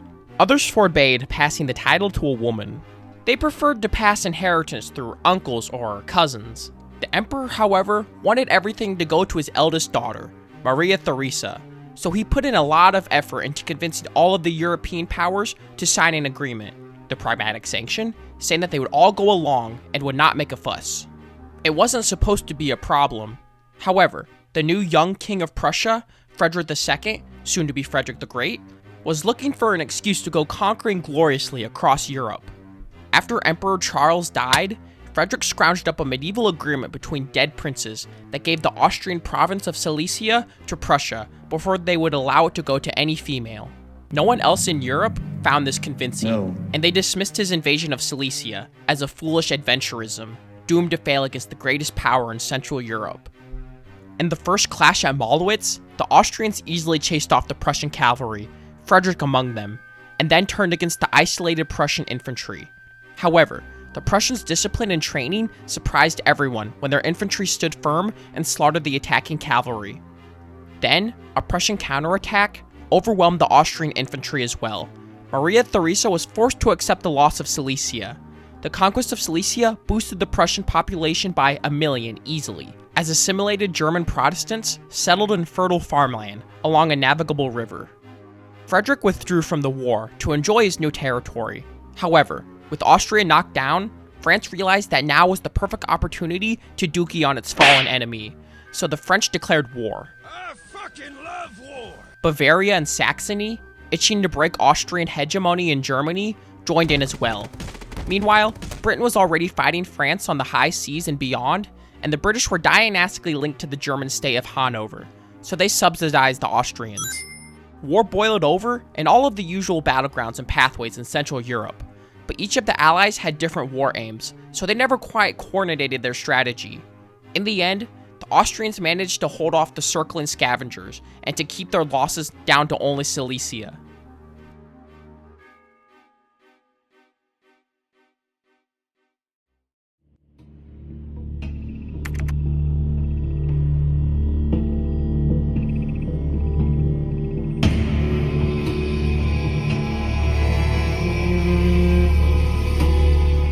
Muslims from Central Asia began the serious conquest of India around the year 1000, and the passing century saw plenty of misery spread by the advancing armies.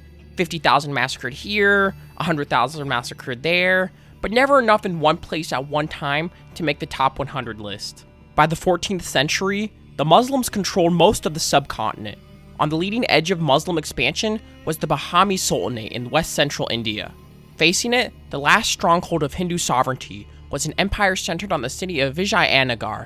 While pushing back against the Muslims, Goguryeo-Sui of Vijayanagar captured the fortified town of Mudkal in the Raishar Doab and killed its entire garrison. Only one man escaped to report the slaughter to his sovereign, Muhammad Shah. The sole survivor was killed as punishment for abandoning his comrades. Muhammad marched south across the Krishna River and swore he would not rest until he killed at least 100,000 Hindus in revenge. At the first clash, the Hindu forces were routed, and they fled in a headlong panic to the safety of the nearby fortress of Adani, abandoning their camp and camp followers to be massacred. Without bothering to take Adani, Muhammad Shah crossed the Tungabhadra River into the enemy heartland, which had never been invaded by Muslims, and he brought cannons, another first for South India. The next battle was a tough, all-day fight until around 4 o'clock, when the Vijayanagar army broke and ran. Indian soldiers were usually accompanied and attended by their families in camp, but these were now abandoned in the confusion. Once again, Muhammad Shah ordered a general massacre of all the Hindu camp followers, sparing not even the pregnant or newborn. For the next 3 months, he chased Goguryeo all over his domains, defeating every Vijayanagar attempt to stand against him, and killing every local resident who fell into his hands, regardless of age or sex. Then, he brought the city of Vijayanagar under siege. After a frustrating month, it became clear that Vijayanagar could hold out as long as necessary, so Muhammad withdrew, harassed the whole way out by the Hindu army in close pursuit. The two armies crossed north of the Tungabhadra River, back into the Raishar Doab. Finally, Muhammad Shah stopped for the night and waited for the Hindu force to arrive and camp nearby, as the two armies had been doing since the retreat started. Around midnight, however, Bahmani forces snuck back and sprang a trap on their pursuers, killing 10,000 in the dark and scattering the rest. Muhammad proceeded to lay waste to the surrounding territory, killing every inhabitant he could find. Sick of the devastation, Hindu religious leaders and Vijayanagar military officers begged Goguryeo to negotiate an end to the war. He sent ambassadors to explain to Muhammad Shah that until now, it had been the custom in South India to not kill prisoners and civilians. Muhammad Shah's own officers also pointed out to him that he had sworn to kill 100,000 Hindus, not all of them. When Goguryeo agreed to apologize and pay reparations, Muhammad Shah returned home across the Krishna River. The Muslim historian Farishta estimated the number of dead on the Hindu side at around 500,000. Of all the individual wars during the Muslim conquest of India, this is one of only 2 for which the reported death toll passes the threshold for being on the top 100 list. The historian Will Durant believes the Muslim conquest of India was probably the bloodiest story in history, and the historian Conrad Elst estimates 50 million deaths from the Muslim invasions between the years 1000 and 1700. But since the conflicts were so scattered and confusing, it was not put on the list. But if his number is accurate, and it was considered as one individual conflict, it would be ranked as the world's second deadliest atrocity.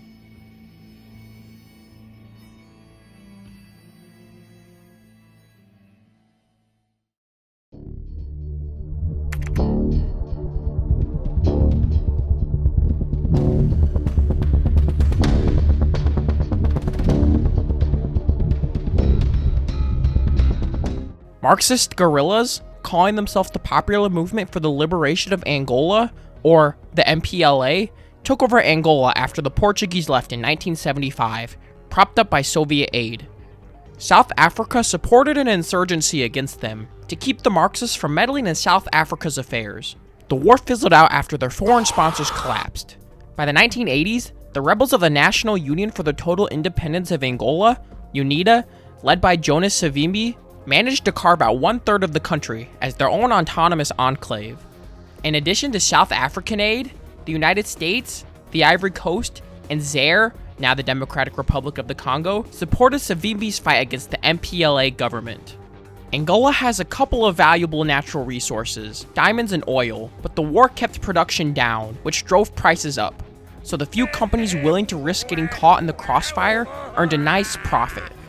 These companies generally had to maintain large private armies, which gave them a free hand to exploit the resources however they wanted, without competition or labor disputes. The diamond companies often shot down anyone they caught near the company mines, trying to dig for diamonds themselves. Even farmers hoeing their own crops might be mistaken for illegal miners and shot. In 1978, at Kasinga in Angola, the South Africans massacred 600 Namibian refugees, claiming that the community harbored terrorists. However, most of them, maybe all of them, were non-combatants. A ceasefire was negotiated in 1991, and multi-party elections were held the next year. But when Savimbi realized he was going to lose the election, he went back to fighting. Death to the MPLA! Another year of conflict killed another 100,000 Angolans before Savimbi was offered a power-sharing agreement. He turned it down, but by then, his former supporters had soured on him. UNITA was embargoed, and American President Bill Clinton finally recognized MPLA as the legitimate government in 1994. Without foreign sponsors, only diamond smuggling kept Savimbi financed, and he was pushed farther and farther away from important parts of the country. He was finally killed in a fight with government forces in 2002, after which UNITA hasn't really done much.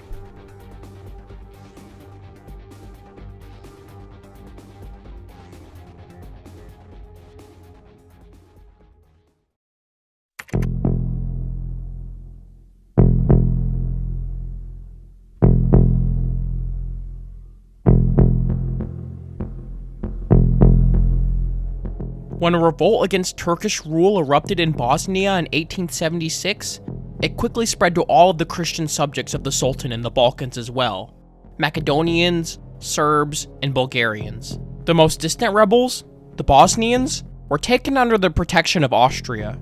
Unfortunately, the nearest, the Bulgarians, were within easier reach of the Ottomans, and when Turkish troops arrived to put down the revolt, they swept through the rebellious villages and slaughtered 30,000 Bulgarians of all ages and genders.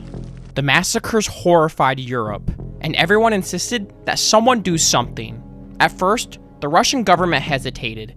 It was an internal matter after all, and no one wanted to start a general European war over something in the Balkans.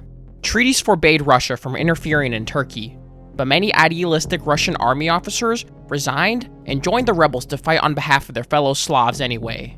With European opinion in their favor, the Russians finally launched a surprise attack in April of 1877, south along the Black Sea coast, and liberated Bulgaria from Turkish rule. This soon became the only popular war in Russia's history, and for a few years, volunteers outnumbered draftees in annual recruitment. The Russians pressed on and knocked aside several Ottoman attempts to stop them. As the Russians closed in on Constantinople in July, they got bogged down facing the trenches just outside the Turkish city of Plevna. Months of fruitless assaults chewed up the Russian army, and by the time Plevna surrendered in November, the war had stalled long enough for pragmatism to replace idealism in the capitals of Europe. Public opinion in the West shifted away from stopping the Turks in favor of saving them. As the British fleet steamed toward the war zone, a rerun of the Crimean War seemed inevitable, until everyone backed away from the brink. In the end, the Ottoman Empire was taken down a notch in favor of local nationalities. The first treaty imposed by the Russians attempted to create a big Bulgarian nation that included just about everything the Turks still had in Europe, but the other powers would not allow it. The Turks also gave the island of Cyprus to Britain as thanks for being a friend in their time of need. To purify their lands of all traces of the enemy, the Bulgarians expelled more than 500,000 Muslim residents with considerable brutality, uncounted thousands of whom died in the exodus. The Russian military recorded some 35,000 battle deaths and 83,000 deaths by disease and accident. Turkish military deaths have been estimated at 90 or 165,000, but there isn't a great source for how many civilians were killed. But a civilian death toll of a couple 100,000 is probably hidden somewhere in these numbers.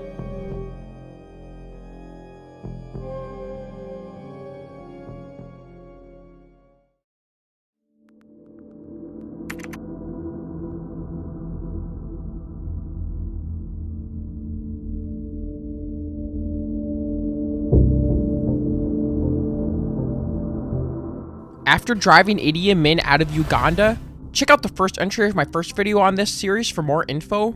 Tanzania turned the country over to a commission of Ugandans, who tested and discarded a series of ineffective heads of state over the next few months. Finally, a rigged election in December of 1980 picked Milton Obote, Uganda's very first president, to be the new president.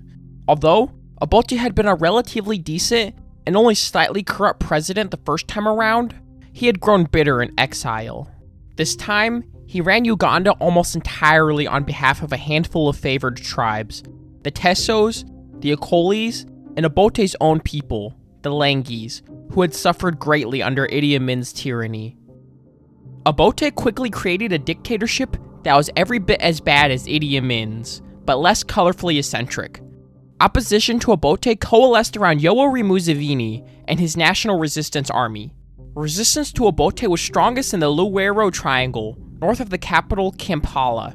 Obote's soldiers terrorized the triangle and drove 2/3 of the population out, and North Korean advisors taught the army the newest torture techniques. Museveni's rebels recruited heavily among the orphans created by Obote's army's massacres, but he trained them in moderate politics, rather than the usual radicalism of revolutionary fronts. A massacre of several dozen townspeople, including an Anglican cleric, in May of 1984, proved to be the last straw. As the world condemned Obote for such a visible atrocity, his commander in the Triangle, an Akoli tribe member named Basilio Olara Okello, overthrew him in July of 1985. Obote fled to exile in Zambia. Okello, however, got off to a really bad start when his troops ran amok in the capital, killing and looting with impunity. Although support quickly shifted to the rebels, Museveni bided his time until the hatred for the Okello regime was overwhelming. When Museveni took the capital in January of 1986, there were no killings, and his rebels mopped up resistance in the countryside. There were no reported atrocities. Museveni quickly established a remarkable level of peace and security to a nation that had been the epitome of a third world cockpit for a generation. Well, peaceful standards by Ugandan anyway.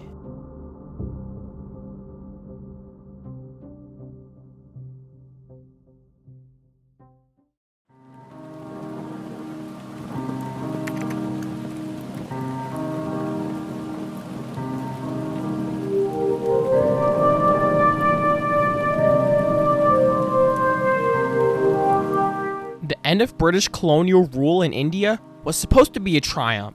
The second most populous political entity on the planet, a free India, would liberate 1/6 of the human population. The liberation had been accomplished without violence. Mohandas Gandhi had staged massive marches, fasts, boycotts, and strikes to convince the British to leave. The one small snag in the independence movement was that many of India's Muslims did not want to be a minority under Hindu rule.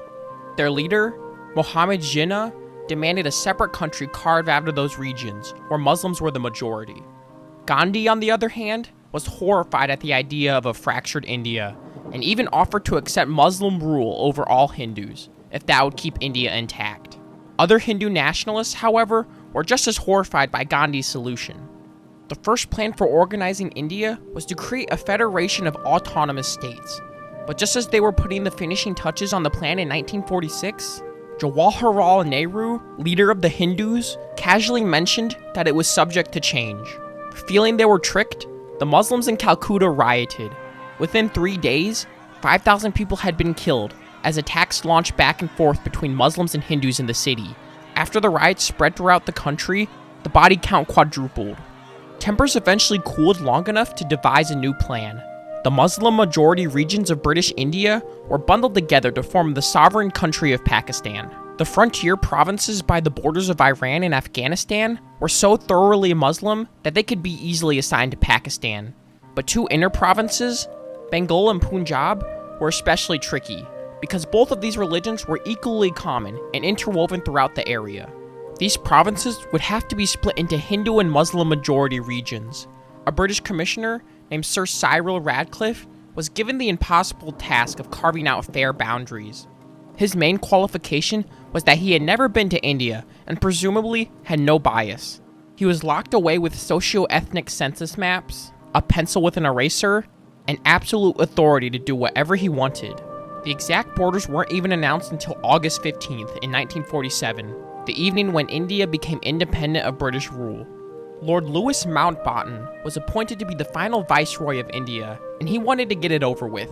While advisors suggested a gradual timetable with sovereignty progressively handed over one piece at a time, Mountbatten insisted on cutting the subcontinent loose within a year.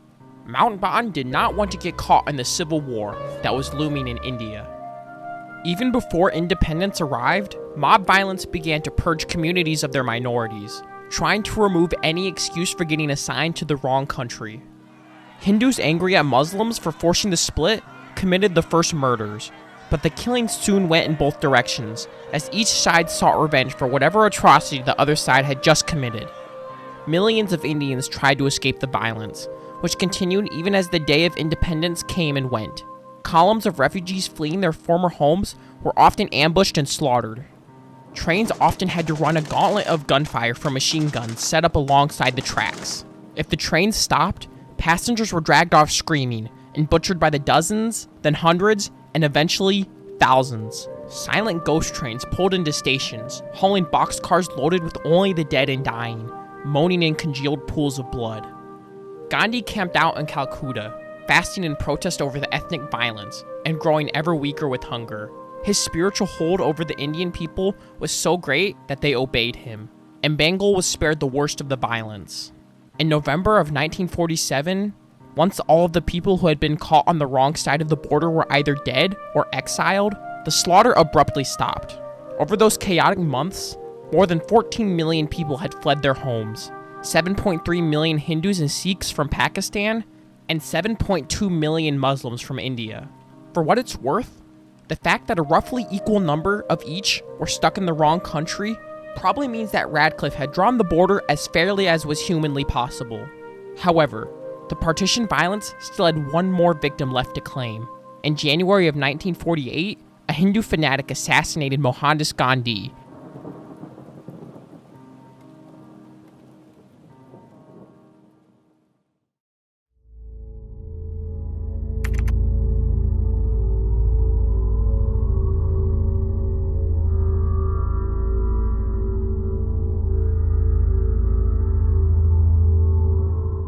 When a military uprising in Somalia in January of 1991 chased away the dictator Mohammed Siad Barre, the last effective government fell with him. In Somalia, people identify more with their clan than their country, and the country quickly broke down into loose territories run by local friendly neighborhood warlords.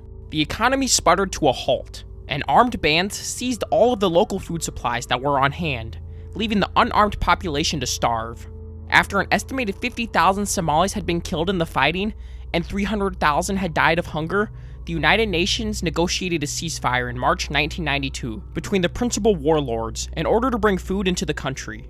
A multinational, mostly American, peacekeeping force arrived in December of 1992 to guard the food supplies that were being imported by international charities. In October of 1993, a unit of US troops was trapped and cut into pieces in Mogadishu while trying to capture associates of the warlord Muhammad Farah Aidid.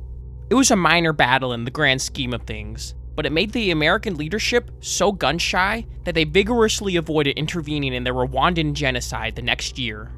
The Americans pulled out of Somalia in 1994, and the United Nations left the next year. A new wave of intensified fighting erupted in 1996, but after General Aidid was killed, the top 3 remaining warlords agreed to a mutual ceasefire. Outside of warlord territory, the northern wing of the country has achieved stability as 2 new independent nations, Puntland and Somaliland, although no one officially recognizes them.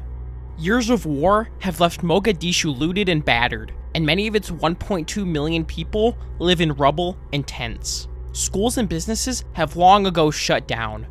Most young men can find steady employment only as a gunman for the local warlords, trading their muscle for food and khat and local narcotics. Armed men easily rob, kill, and do mean things to the women without consequences. Somalia has also become a safe haven for pirates, who hijack ships going through the Suez Canal.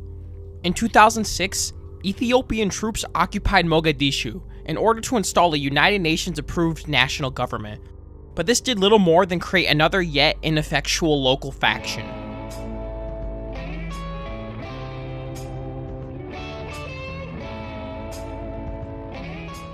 In December of 2020, Donald Trump removed most of the 700 troops stationed in Somalia. The United States only provides air support now for the fight against Al-Shabaab, who is a good friend of Al-Qaeda, and is trying to take control of Somalia and several other parts of East Africa. For the death toll, the only authoritative estimate floating around is the UN report that 350,000 people had died in the first year and a half of chaos. As the fighting continued, it became obvious that the growing death toll was leaving the old estimate behind. When no updated estimate appeared, reporters decided to officially upgrade the number, so it has become more and more common to vaguely suggest that 500,000 to a full million people may have died.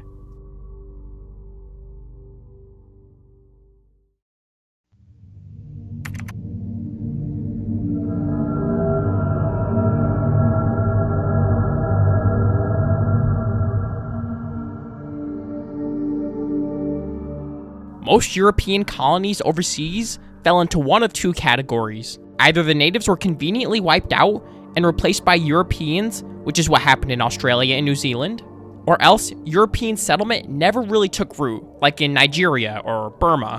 When the time came, the first type of colony was easy to set free, because those people were just like the folks back at home, and they could be trusted with self-governance. The second type was also easy to set free, because those people were totally different, so no one really cared if they were let go.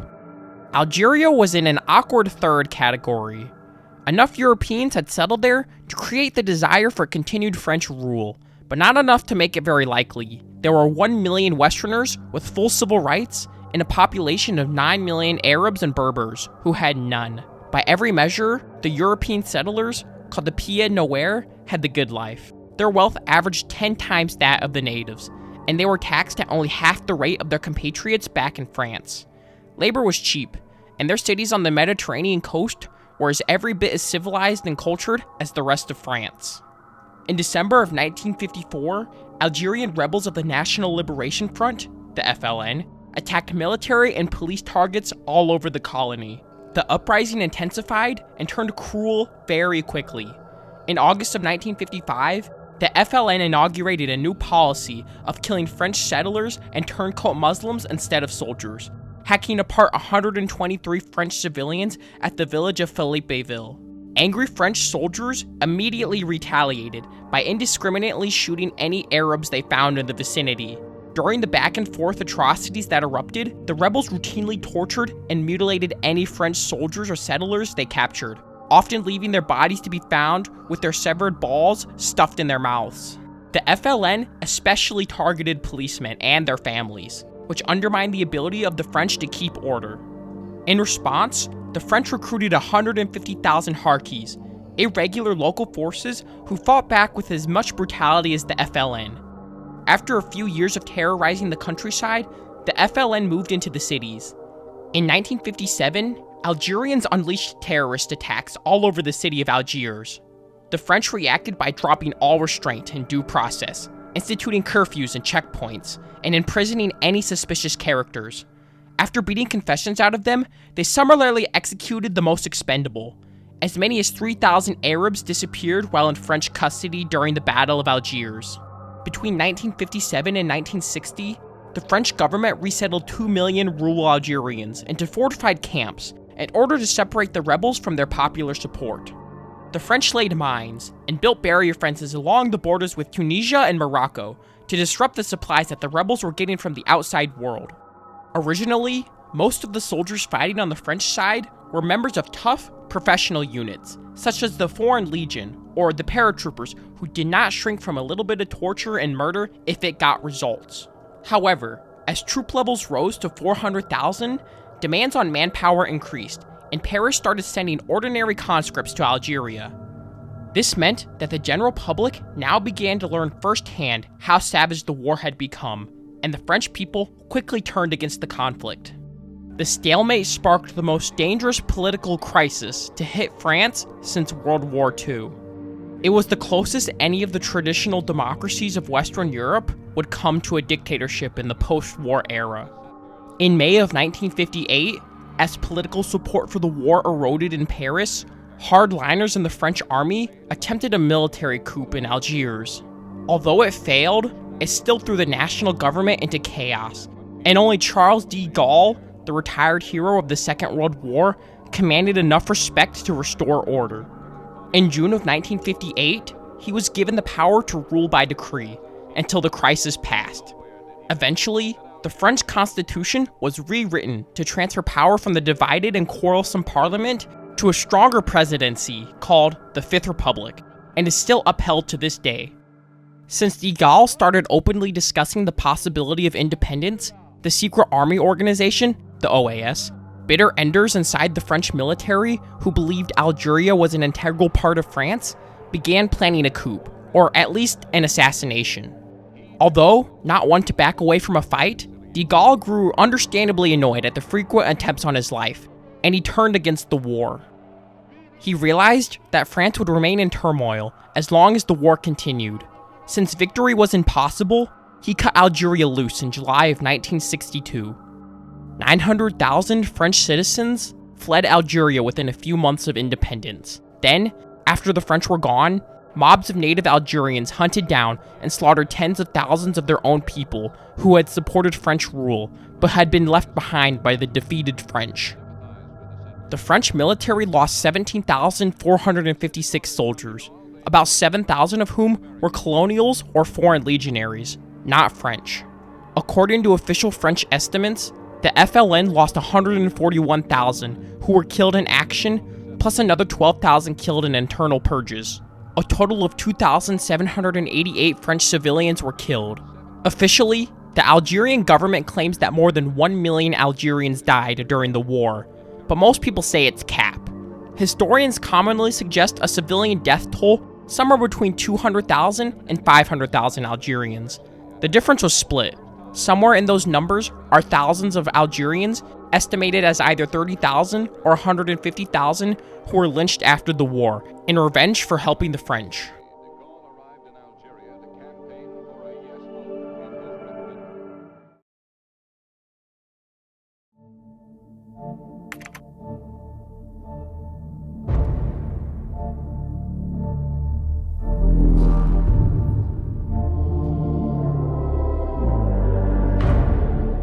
Catharism was a persistent heresy that survived several centuries of attempted eradication all across Europe. Cathars believed that Jesus was not of this corrupt world, but was purely a divine entity. He had come to replace the vicious, vengeful God of the Old Testament who had created our flawed universe. Cathars believed that all people should strive to separate themselves from the corruption of the material world, since it was inherently evil. After many centuries, the Cathars were finally exterminated in their last stronghold in the south of France in the 13th century. Sovereignty was complicated in the Languedoc region of southern France. Although the French king had ultimate dominion over the region, outsiders like the kings of England and Spain had some valuable fiefdoms scattered around the area as well. Feudal lords had even more autonomy here than most of their peers elsewhere. The lack of central authority attracted heretics. The Cathars, who here we will call Albigensians, weren't the majority in Languedoc, but they were a tolerated minority. But the problem was that the French king and the Catholic Church didn't believe the Cathars showed enough respect for their authority. Local lords, such as the powerful Count Raymond VI of Toulouse and other rulers, protected the Cathar leaders, both of them having clear interest to stay independent from the king. This was bothersome to France and the Catholic Church. Pope Innocent III urged King Philip II of France to have Raymond deal with the heresy, or he will be deposed of as ruler. Raymond did not embrace Cathar beliefs, but was sympathetic, and also hated the French king. I mean, of course, any normal person wants to sock any French person I see. In May of 1207, Raymond was excommunicated by the church for being uncooperative. In January of 1208, Rome sent a delegation of preachers and monks under Pierre de Castelleu and had some success in converting people to Catholicism. But for the most part, they were hated, and Pierre left due to fear of being assassinated. Raymond met Pierre in hope of reversing his excommunication. The discussion went badly, and the following morning, Pierre was killed, probably by one of Raymond's knights. Pope Innocent was infuriated and released all of Raymond's subjects from their oaths of obedience to him. However, Raymond reconciled with the church, and eventually his excommunication was lifted. But again, Raymond was excommunicated for not fulfilling the condition of the ecclesiastical reconciliation. With Raymond being excommunicated twice and Pierre assassinated, Pope Innocent now demanded bishops in southern France to interdict, which means prohibit from participating in certain holy rites like the sacraments, to every participant in the murder, including the towns that sheltered them. Innocent then demanded King Philip II to raise an army to suppress the Albigensians. The army was led by Simon de Montfort, and the crusade turned into a war of conquest rather than a harsh reform, much to the disapproval of Pope Innocent. Town after town fell to the Crusaders. After the water supply to Carcassonne was cut, the inhabitants surrendered and were exiled with just the clothes they wore on their back. The mountain fortress of Minerve near Béziers lost its water supply when the Crusaders' catapults destroyed the fortified tunnel to the town's well. After Minerve surrendered, the Cathars were forcibly converted to Catholicism, except for the 140 who refused to convert, and were burned at the stake. After the capture of Bram, every member of the Cathar garrison had his eyes gouged out and his nose and upper lip sliced off. Only one soldier was left with a single eye intact in order to guide the faithless men back to spread fear in Cathar territory. Raymond had been keeping a low profile, riding along in support of the crusade, but after a year of watching his domain become ravaged, he switched sides. After Toulouse withstood a siege by Simon de Montfort, Raymond counterattacked, retaking much of the lost territory and bringing Montfort under siege. The next year, the Catholics had the upper hand and ended up outside Toulouse again. Because Raymond was the vassal and brother-in-law of King Peter II of Aragon in northern Spain, this king now joined the fight against the Crusaders. Languedoc became a maelstrom of battle, and Toulouse changed hands several times before it was all done. But the war dragged on, year after year, without a final knockout blow. The war lasted longer than its major participants. King Peter II of Spain was killed in battle at Muret in 1213. In 1218, Simon de Montfort was killed outside Toulouse by a stone from a catapult, operated by women of the town. Raymond fled to England for a time, then went to Rome to plead his case. He returned to fight and finally died in 1222. During the 1220s, the war continued under a new generation of leaders, sons of Simon and Raymond. But one by one, the last Cathar strongholds fell and stayed down. In 1226, King Louis VIII of France pledged himself to the crusade, and now the full French army overwhelmed the heretics in one tough year of campaigning. The king then negotiated acceptable terms with the most powerful nobles of the south, and the Treaty of Paris ended hostilities in 1229. Sporadic rebellions and uprisings continued for several decades. The remaining Cathars were burned, the last of them in 1321.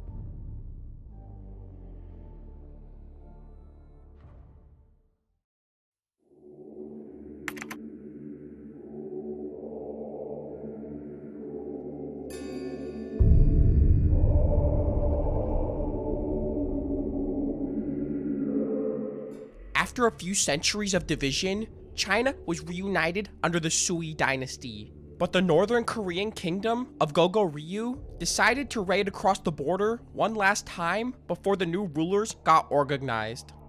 The Chinese emperor responsible for the reunification, Wendy, or by his birth name, Yang Jiang, was furious and retaliated in 598 AD with a massive invasion designed to conquer Korea all the way down to the tip. He sent an army of 300,000 across the Liao River and down the Korean peninsula toward the capital of Pyongyang. The invasion went very badly. The Chinese apparently forgot that July and August are the rainy season in Manchuria. The roads were muddy, and the fleet that accompanied the army was battered by storms. Whenever the Chinese ships docked, Goguryeo troops attacked them, until finally, the Goguryeo Navy sailed out and smashed the Chinese armada. Meanwhile, Korean guerrillas harassed the Chinese army all the way in, and then all the way out, and the Chinese lost most of their men. It took a while for China to recover from the disaster, but Wendy's son, Yang Di, his successor and probable assassin, tried again in 612.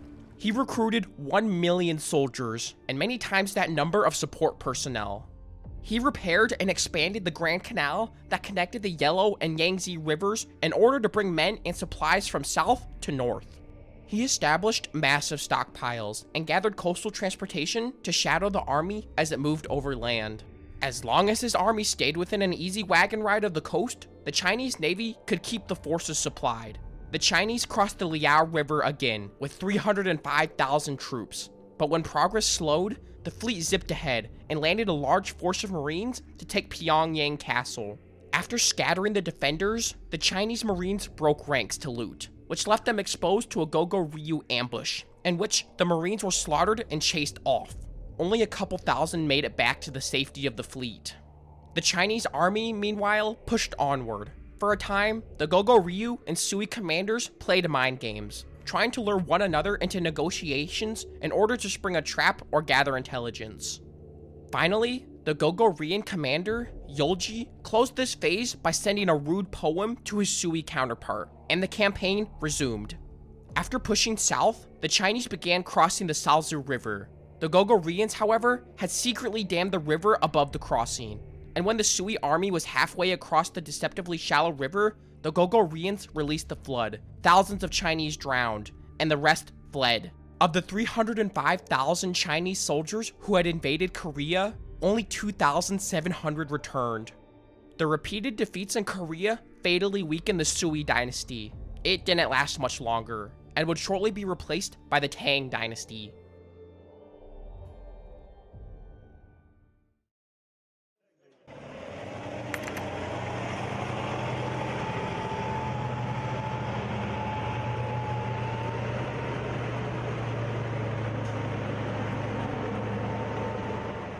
In 2011, much of Syria was unhappy with the Ba'athist government, which led to large protests across Syria as part of the wider Arab Spring movement. Many Westerners believed this would be the first stage in bringing democracy to the Middle East. Since then, however, it seems unlikely that a democracy will ever work in the Middle East.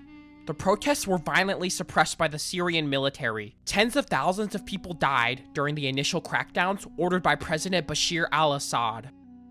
The Assad regime came to power through a coup d'etat in 1971. Ba'ath socialists expelled or killed the traditional Muslim Ba'athists in government, and Hafez al-Assad declared himself president. He wasn't very popular.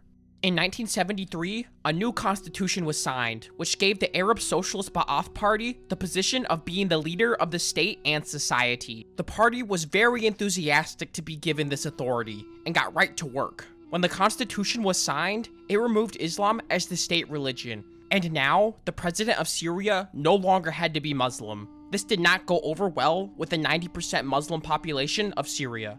They also started to institute more socialist economic policies, and tried to encourage socialist revolutions in the Middle East, since they didn't want Arabic unity, because that would imply Muslim unity, since they also held the anti-religious view that is typical with Marxists.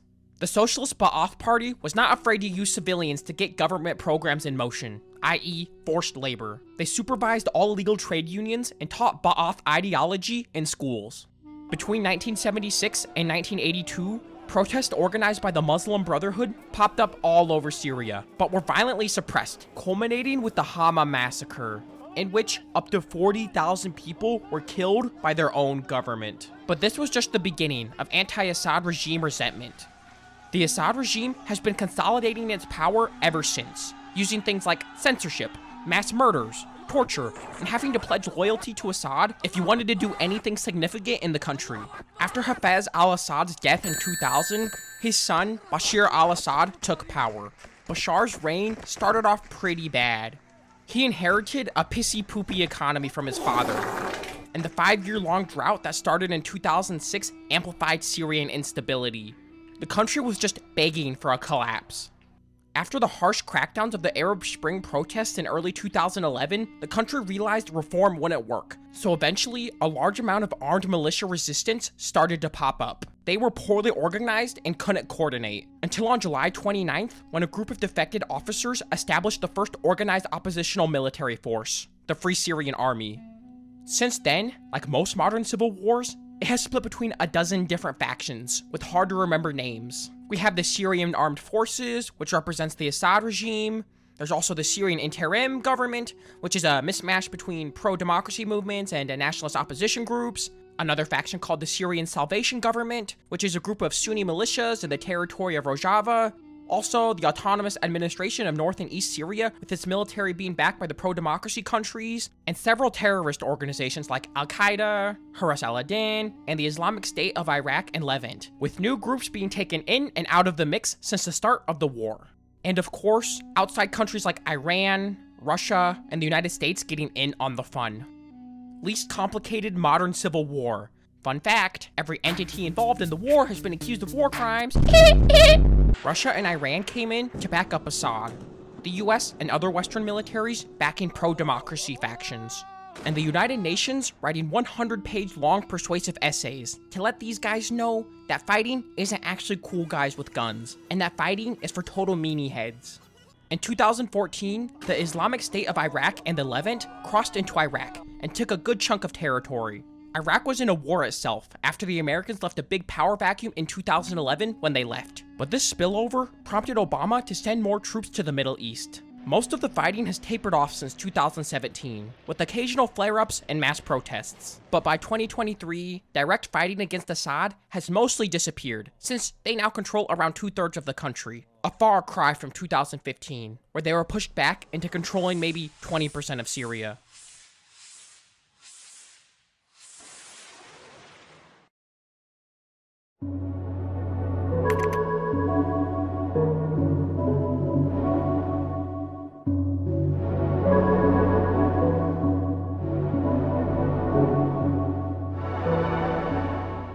Somewhere out in the middle of nowhere, a long time ago, the Chinese wiped out a tribe that only a few people know about. Most of history is like this. The Dzungars were a species of Mongol. The nomadic horsemen of the Central Asian steppe, such as the Huns and Mongols, had been a continuous threat to civilization.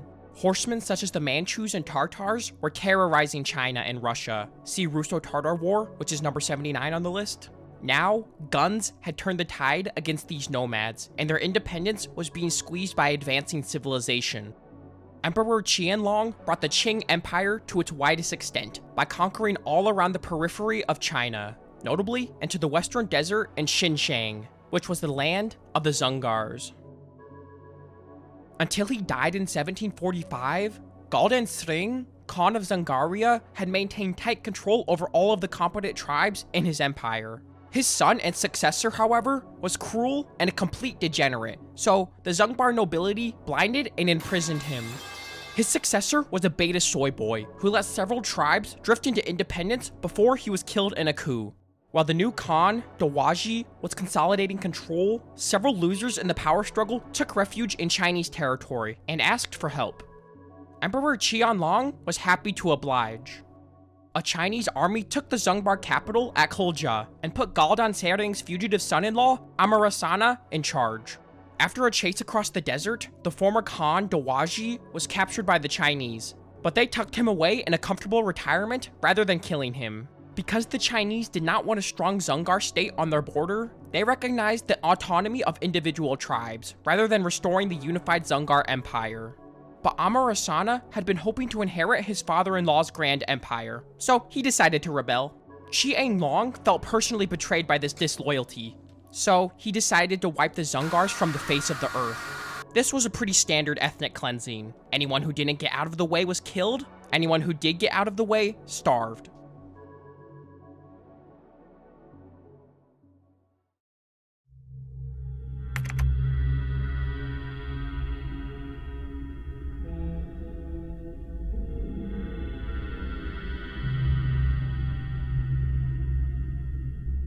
Muslim Chinese, the Hui, had become rather common in the northwest, along the trading routes to the Middle East.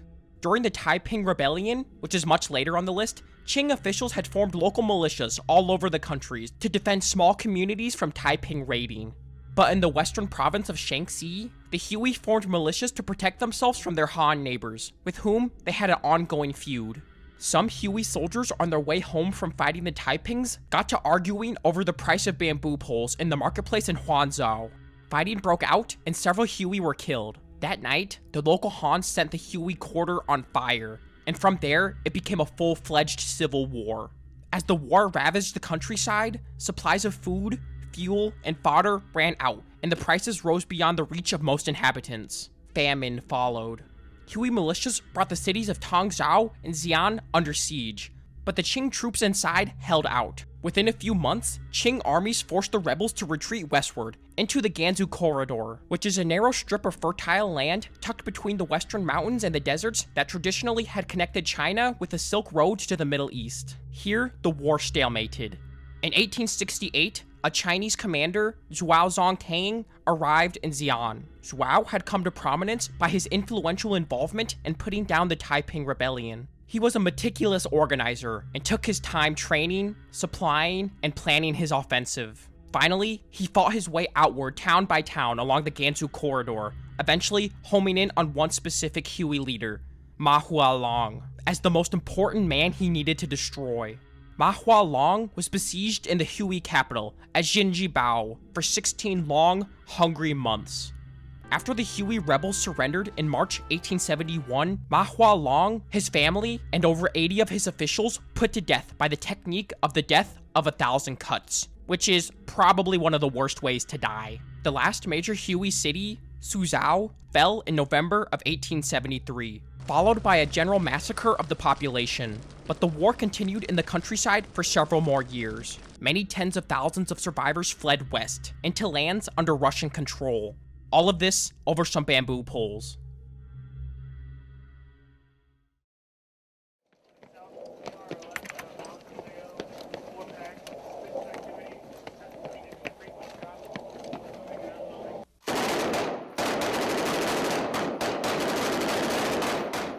In 1991, as the American-led coalition drove Saddam out of Kuwait, the Americans encouraged the Iraqis to overthrow the dictator who had dragged them into a war against the entire world. The Shiite Arabs of the southern marshes rose in revolt, expecting the coalition to come to their aid. The Americans were not about to get sucked into a civil war, so they held back while Saddam moved in and massacred 50,000 Shiite rebels. A simultaneous uprising of Kurds also failed to dislodge him, and Saddam chased the Kurds into the mountains of the north, where American air cover eventually helped them establish an autonomous zone. Although the world quarantined Saddam in Iraq after 1990, see sanctions against Iraq, which is atrocity number 99 on the list, for disrupting international peace, that never seemed like a satisfactory solution. Leaving such a valuable supply of the world's oil sitting unused under a pariah dictator was dangerous and unprofitable. So in March of 2003, hoping to drag Iraq kicking and screaming back into the global economy, American President George Bush and Prime Minister Tony Blair invaded Iraq on now what we know to be totally bogus claims that they were developing weapons of mass destruction. An invasion force of around 160,000 troops were sent in and clumsily replaced Saddam with what was now supposed to be a post of Western civilization to spread democracy and feminism. But it deteriorated into car bombs and chaos instead. It's pretty hard to establish a democracy in a place that doesn't want it. But Saddam, now a prisoner, was tried and hung by this new regime in 2006. As brutal as Saddam Hussein was, he was at the very least able to stabilize Iraq. With Saddam swinging at the gallows, there was a massive power vacuum that needed to be filled. The United States tried to fill it, but that didn't go well. Again, trying to force a country that was ruled by Muslim strongmen with highly centralized authority for much of its life didn't have much luck in installing a democracy. Since America was delusional in its attempts to govern Iraq, it failed to keep order, which led to widespread looting and violence. Iraqi citizens' views of America and to the West in general soured, and the Americans officially withdrew in 2011. Although the Iraq War was finished in 2011, Iraq never really recovered, and has had one conflict after another. After America left, the battle was mainly against the new Iraqi government America tried to establish versus terrorist groups and people who were still loyal to the Ba'ath Party, using mainly guerrilla warfare tactics. So, business as usual took place. Car bombings, suicide bombings, mass murders. But in 2014, ISIS launched a northern Iraq offensive from Syria. The Syrian Civil War started to leak into Iraq, and they declared a worldwide Islamic caliphate. This changed America's mind about sitting on the sidelines, so Barack Obama decided to deploy more troops. Since then, American intervention started to slowly wean away, and in 2021, Joe Biden officially ended the fight against the Islamic State. And the forces that remain in Iraq have taken up advising and training roles rather than fighting roles. Aside from the horrible political instability, nothing major has happened since.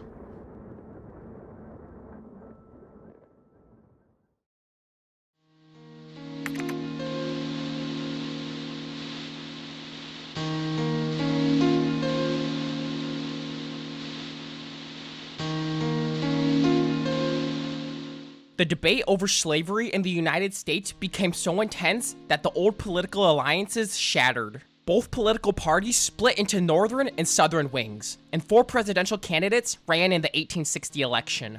When Abraham Lincoln of the anti-slavery Republican Party was elected, the slave states of the South were pissing and shitting and coming.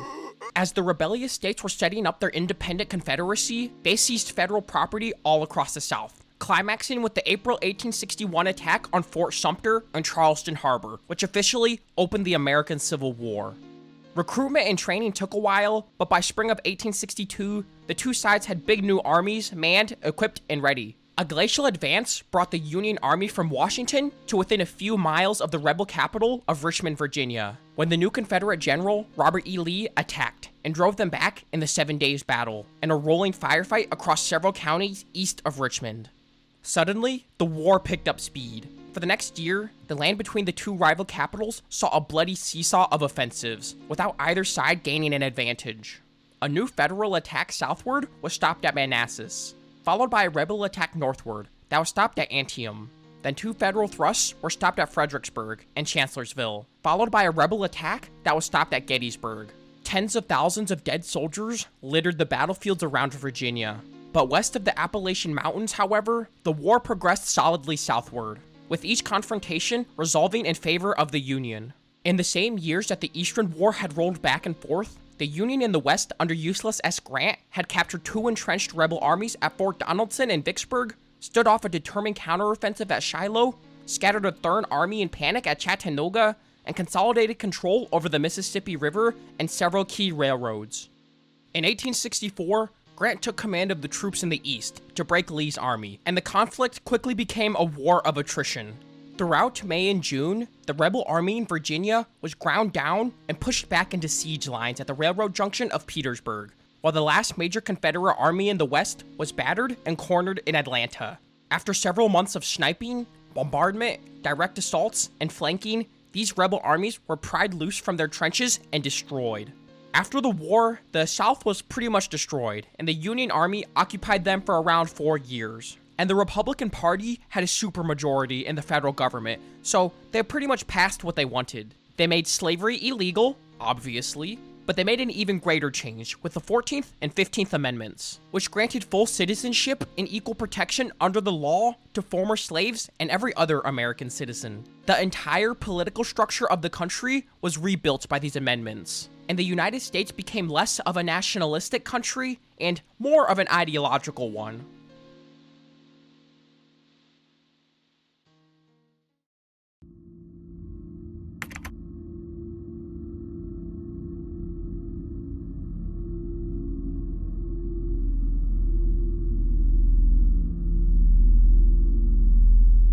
Iran and Iraq had disputed ownership of the oil-rich borderlands along the Shatt al-Arab River at the head of the Persian Gulf for years.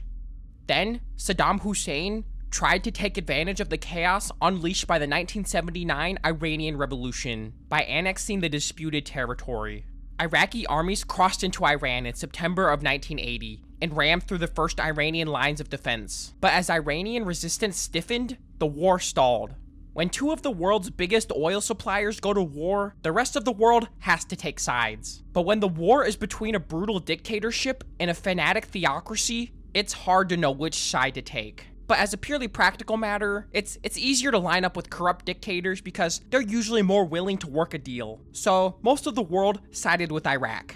Centrist Muslim states such as Egypt, Pakistan, and Saudi Arabia openly assisted the Iraqis, as did the Soviets, who were the traditional Cold War sponsors of Iraq.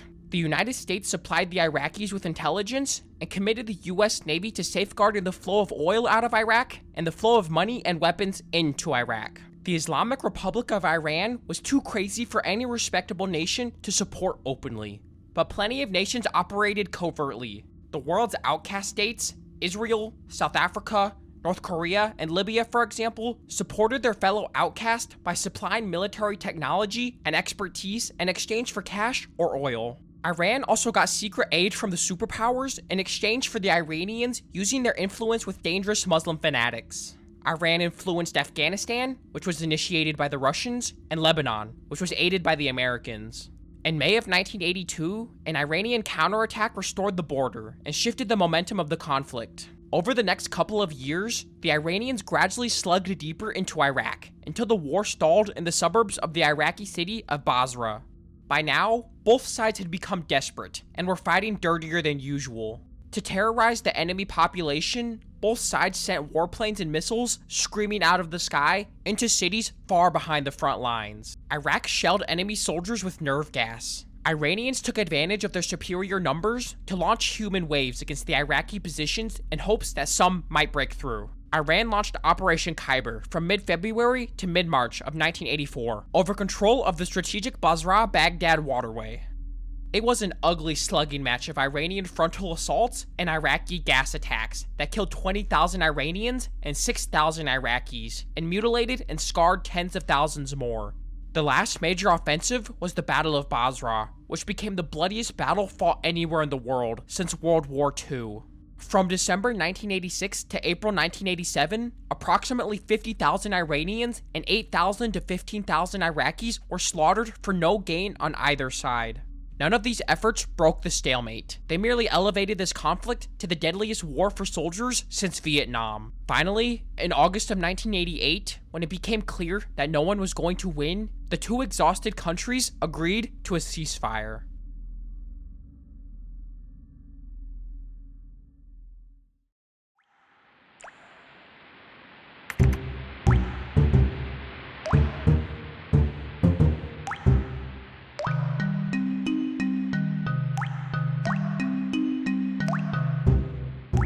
Sometimes, a nation just fizzles out. Spain had a good run, but centuries of Habsburg inbreeding had finally produced a king barely able to function as an adult. King Charles II of Spain, the sole surviving son of a marriage between an uncle and a niece.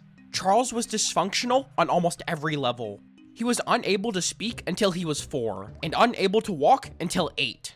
Because of a massive deformed jaw, he was barely able to speak coherently or chew, and since he had some issues with his peen, he produced no children. Charles's arch nemesis was also his brother-in-law. King Louis XIV of France had married Charles's half-sister, the oldest daughter of the previous king of Spain. As the Sun King, Louis set Europe's standards of magnificence with his new palace at Versailles. By the year 1700, he had already fought 4 wars against the rest of Europe, trying to take several Spanish territories. To keep France from gaining too much power, Austria, Britain, and Holland had established the ongoing Grand Alliance. Everyone expected Charles to have a short life. Most people expected him to die in childhood, but he lasted a lot longer than anyone thought possible. But the extinction of the Spanish Habsburgs was just a matter of time, so the rest of Europe haggled at several conferences over who should get the inheritance. Several claimants and partition schemes were floated, but it was finally decided to reboot the Habsburgs in Spain using another Charles, the brother of the Emperor Joseph of Austria, while France was kept at bay by giving them stray Habsburgs lands scattered across the continent. Charles got annoyed at the way the other great powers talked about him, like he was already dead, carving up the Spanish Empire without even consulting him. Out of pure spite, in the year 1700, on his deathbed, the mad bastard altered his will to prevent the partition of his vast empire. He gave the whole thing to the French. This would link the two primary powers in Europe, leaving everyone else a distant second. So the rest of Europe decided they had to stop this union. Louis XIV quickly moved into Spanish territory to stake his claim, and the Grand Alliance came in to stop him. Austrian forces under Prince Eugene of Savoy, a veteran commander of the Great Turkish War, which is atrocity number 90, invaded Italy to take the Spanish territories of Milan and Naples. The English general, John Churchill, Duke of Marlborough, fought the French to a standstill in the Low Countries. The war came to a climax in 1704, when Marlborough marched to the Danube and joined with Eugene to take on the French army that was rampaging in Germany. Although both armies were roughly equal in size, at 50-some thousand, the Franco-Bavarian army had a strong position with their right wing anchored on the Danube.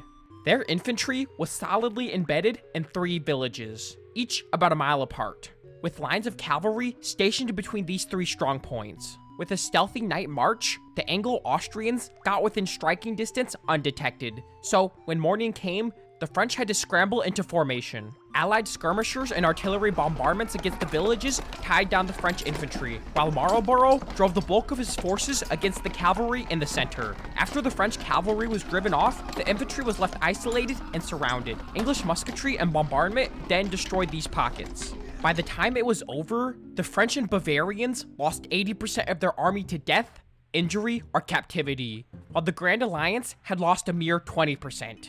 This was the first major defeat of the French army in over 50 years. The Battle of Blenheim ended all combat on the Danube and removed the direct threat against Austria. However, the tide of war accidentally turned back to France's favor in 1711, when Emperor Joseph I of Austria died without having produced any children who lived past childhood. So his brother suddenly became the new emperor, Charles VI of Austria, who had an earlier position as the Austrian claimant to the Spanish throne. England and Holland started panicking. An outright union of Spain and Austria was almost as bad as a union of Spain and France, so they worked out a deal with the French. The final treaty signed at Utrecht split the inheritance. All of the Spanish territories in Europe, bar Spain itself, went to the Austrian Habsburgs. Spain and the overseas colonies went to the side branch of the French Bourbons, which was to remain separate from the French throne.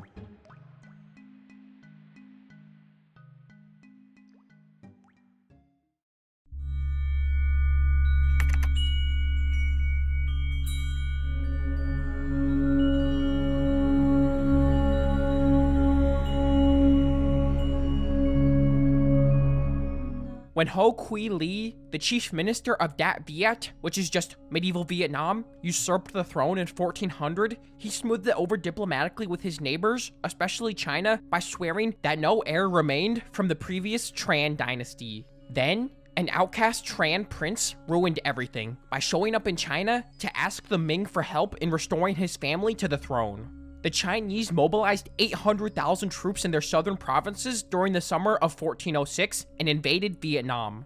In previous invasions southward, Chinese troops experienced difficulty defeating the war elephants of Southeast Asian armies, but now they had horses disguised as lions and primitive guns shooting fire arrows to drive them back.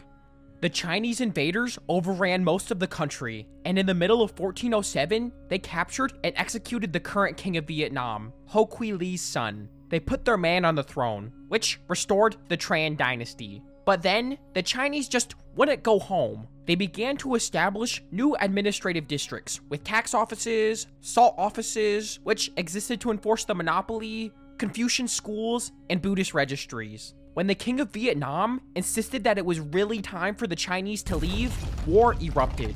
It was a confusing rebellion, with a new leader of the Tran dynasty popping up every time the Chinese killed the old one.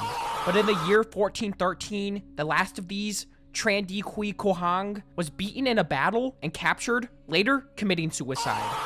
The Chinese took control of Vietnam and set out to eradicate the native culture. Chinese dress and customs were imposed on the people. Women were compelled to wear short pants and vests. People had to wear long hair. Public instructions were taught in Chinese, while Vietnamese books were suppressed. The people were brutally overworked to extract the country's resources. An aristocratic landowner, Li Loi, rose in rebellion, but his forces were quickly scattered by the Ming in 1418. Loi regrouped and rebuilt his army deep in the mountains. They hid in remote areas of the country, moving out occasionally to ambush Chinese forces for supplies. If that didn't work, they ate their horses or scrounged wild rice and grass.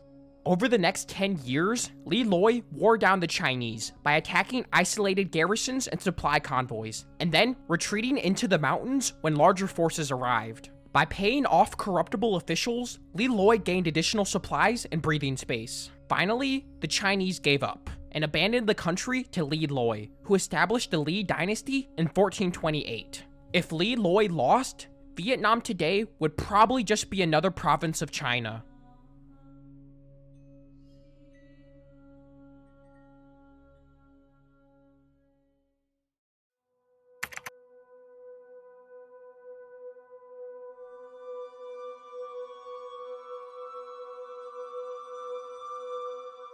After serving out his extremely popular term as consul, Julius Caesar was given 4 legions and the job of governing several peaceful northern Roman provinces, notably southern Gaul, which is now southern France. Caesar was itching for an excuse, any excuse, to start conquering and looting. So he was delighted when the Celtic Helvetians asked permission to migrate across the Roman Proctorate in Gaul in 58 BC. Caesar refused the request. The Helvetians went ahead anyway, and Caesar jumped in front of them with 6 legions. He built a long wall across their path near Lake Geneva and waited. The Helvetians waited too. When the Helvetians tried to maneuver around Caesar, he caught them crossing a river and smashed their rear. Then he pursued them closely, allowing them no rest and killing any stragglers, until he accidentally outreached his supply lines. As he pulled back, the Helvetians turned around and pursued him, until the Romans made a stand on a hill in the town of Bibecret in central France. They repulsed the Helvetian attacks, counterattacked, and then destroyed them. According to documents that Caesar found in the abandoned Helvetian camp, 368,000 Helvetians had set out, but now only 110,000 were left. He resettled the survivors back in their old home, now Switzerland, to prevent the Germans from expanding into the empty land, but it was already too late for that. 2 tribes, the Aedui and the Sequani, were having a war. So the Sequani hired the Suabwe, a German tribe under Ariovistus, to come help. The Aedui were beaten, but Ariovistus wouldn't leave the Sequani lands. He seized a third of the territory, where he settled 120,000 of his own people. Then, Ariovistus increased his claim to 2/3 of the Sequani territory. Caesar, however, was not going to let the Germans assemble a powerful new territory so close to the Roman frontier. So, in response to pleas from the Aedui, he demanded the Suabwe withdraw. When Ariovistus refused, Caesar took 30,000 men north in September. The Romans surrounded the camp at Vosges and calmly forced their lines in and attacked. After a 15-mile pursuit and losing 25,000 men, the Suabwe escaped back across the Rhine. For the next year, Caesar stayed in the north battling the Belgae, a big group of Gallic tribes that was arming itself against Roman expansion. In June 56 BC, Caesar built a wooden bridge over the Rhine in 10 days. The first to ever span the river. This awe-inspiring feat of engineering intimidated most of the local tribes into giving him hostages as a token of their surrender. Caesar had to spend only 18 days across the river, burning the town of the one tribe that resisted him. He destroyed the bridge upon retreat rather than leave it as an unguarded backdoor into the empire. Caesar crossed over to Britain in 55 BC to see whether it was worth conquering. The British proved much more formidable than he had expected. He ran dangerously low on supplies, but raided out from his beachhead and destroyed some villages to show he wasn't going to be bullied into a retreat. But he eventually retreated to the mainland. In the winter of 54 to 53 BC, King Ambiorix of the Germanic Eburones tricked the local Roman forces into accepting safe passage across his territory, but then he ambushed them. Most of a Roman legion was wiped out. The survivors fled back to their camp and committed suicide rather than become prisoners of the Germans. Caesar arrived and retaliated by destroying every village and farm in the territory of the Eburones. Although most of the people fled and hid from direct Roman vengeance, they now starved in the winter. Caesar also gave the neighboring tribes permission to do whatever they wanted to the Eburones. Although we don't know exactly what these tribes did, we do know they were treated like the kids who wore tails to school. By 53 BC, Caesar had 10 legions and swept through Gaul again, making sure all of the tribes knew he was in charge. He crushed a string of stubborn Gallic tribes one by one, selling women and children to the slavers who followed his army everywhere he went. Plutarch reports that 1 million Gauls were taken captive during Caesar's campaigns. The flood of cheap slaves into Italy eventually impoverished the Roman working class, which furthered and undermined the democratic functions of an already decadent Roman republic. With the campaign complete, Caesar was able to declare the whole region to be Roman territory. The Gauls decided to take one last shot at driving away the invaders. A large coalition of previously pacified tribes rose in revolt under Vercingetorix, chieftain of the Arverni tribe. Then, the Romans sieged the capital at Aversium. Through 27 days of heavy rain, the Romans tried to assemble wheeled siege towers to take the town, while Gallic raiders tried to disrupt their building. Finally, the siege engines were ready, and the Roman assault overran the walls. The conquerors killed everyone inside. Caesar reported no survivors, neither old men, nor women, nor children.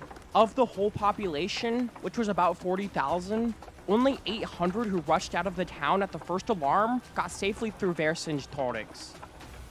Vercingetorix had remained at large during the siege at Aversium, winning several small battles before Caesar cornered him in the stronghold at Alesia. Vercingetorix gave up. He threw himself on Caesar's mercy. Although Caesar had a reputation for forgiving his enemies, this time Caesar held firm. Vercingetorix was stashed in a jail for a few years until the festive day of Caesar's triumphal procession, when he was dragged out, paraded through the streets of Rome, and ritually strangled at the end. And after one more Roman civil war, Caesar finally became dictator of Rome.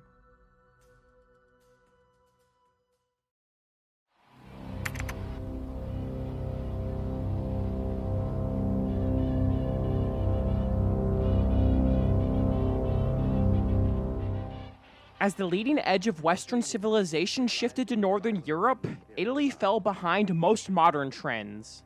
Italy didn't even become a unified country until the mid-19th century, and it almost missed getting a slice when the Europeans carved up Africa.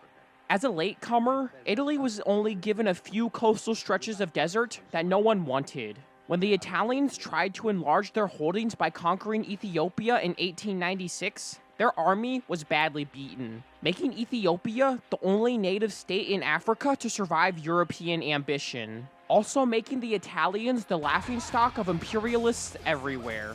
When Benito Mussolini took power in Italy, he tried again, bringing industrial firepower to the situation. In 1935, 2 columns invaded into Ethiopia from the Italian colonies on either side, Somaliland in the south and Eritrea in the east. Italian aircraft bombed and strafed Ethiopian troops, villages, and cities. Ethiopian soldiers were mowed down by machine guns and choked with mustard gas. Although it wasn't quite the naked spearmen charging tanks, they did have a few guns and swords, but regardless, the Ethiopian army was completely outclassed and overwhelmed, losing almost 20 of their own soldiers for every Italian they killed. Because blatant imperialism had grown unfashionable since the 19th century, the world condemned Mussolini. The Ethiopian emperor delivered an impassioned plea in Geneva to the League of Nations to rescue his ancient land. So the League imposed economic sanctions against Italy, one of the first times this tactic was ever used. It became an early example of sanctions failing miserably. Many statesmen and strategists suggesting that extending the embargo to oil or closing the Suez Canal to Italian shipping would be better, but these were dismissed as impractical or needlessly provocative. No one really wanted to make the Italians angry. In May 1936, the Italians took the capital, Addis Ababa, and Ethiopia stayed quiet for a short time while the remnants of the native armies organized an underground resistance. In February 1937, they tried to kill Italian General Rodolfo Graziani, and the Italians launched a 3-day retaliatory massacre in Addis Ababa in which thousands of citizens were killed. In May, the Italians destroyed the Shawan monastery of Dabra Libianos and executed several hundred resident monks. The guerrilla war continued, as did the Italian retaliation. Finally, World War II brought Ethiopia into the larger fight between Italy and Britain, which made the Italian colonies fair game for an Allied offensive. The British flew Haile Selassie into Sudan to wait while the British troops cleared the Italians out of East Africa in 1941. When all was safe, he was allowed to reclaim his throne.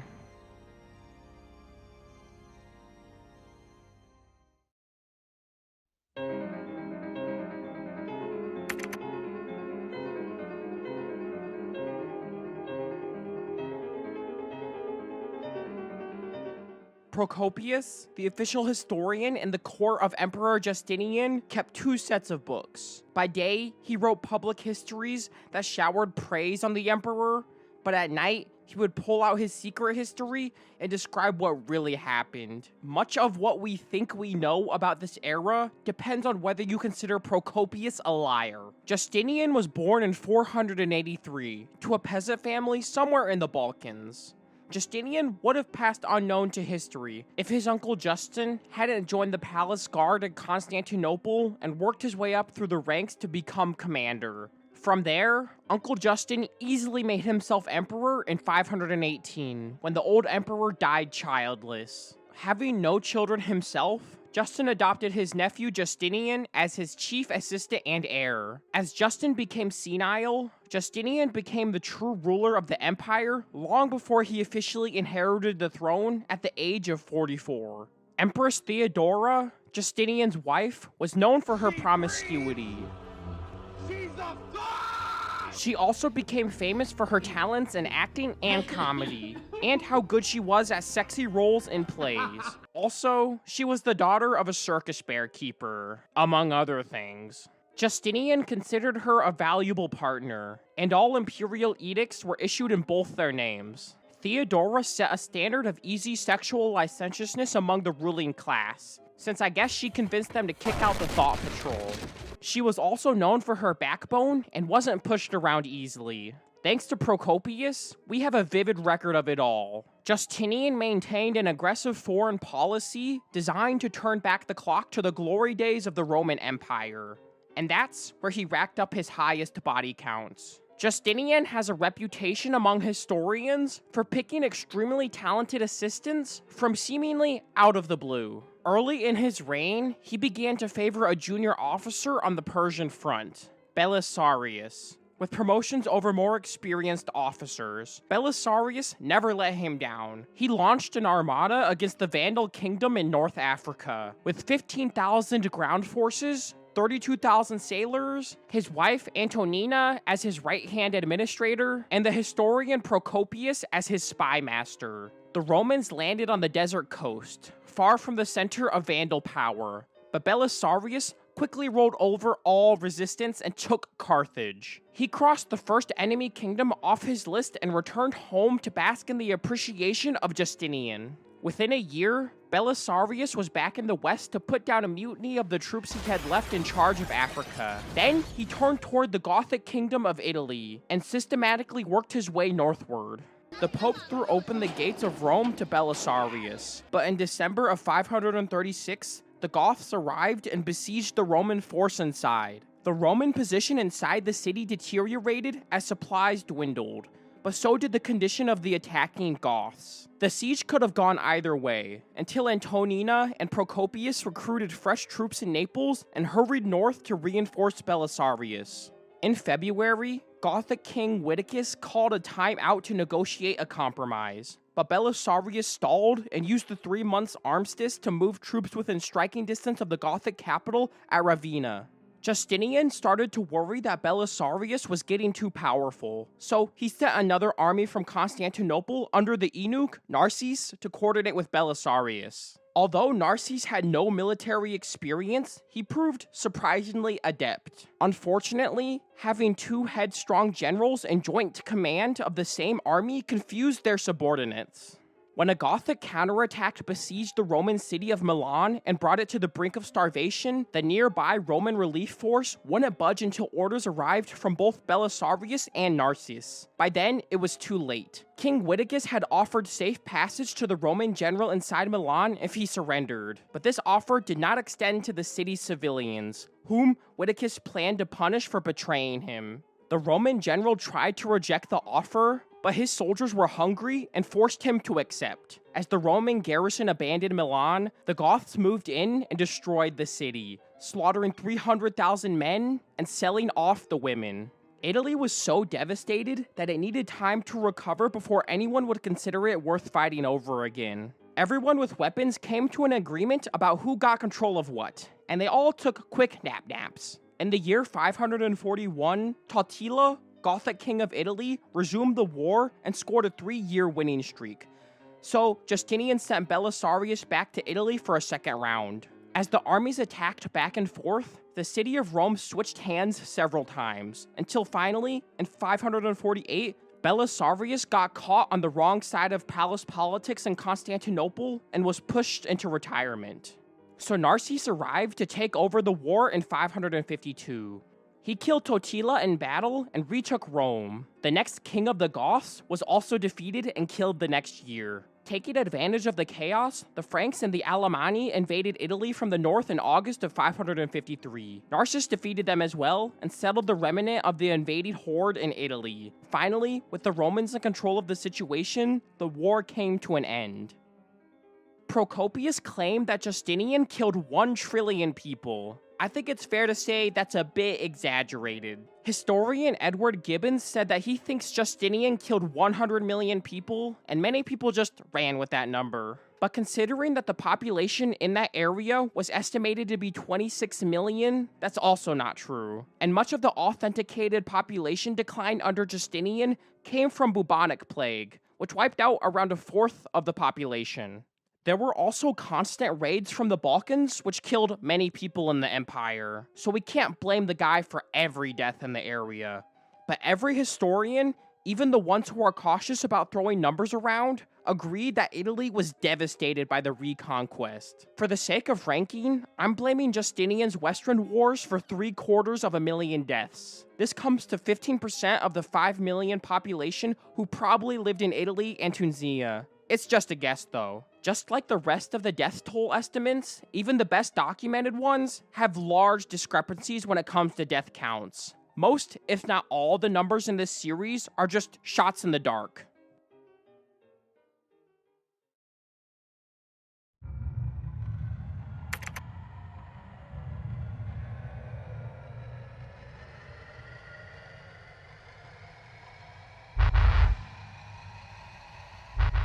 By now, almost all of the coastal regions of the Western Mediterranean had fallen under the domination of either Carthage or Rome. These competing empires were divided by the Ebro River in Spain, until the city of Saguntum and the Carthaginian sphere switched sides and asked the Romans for protection.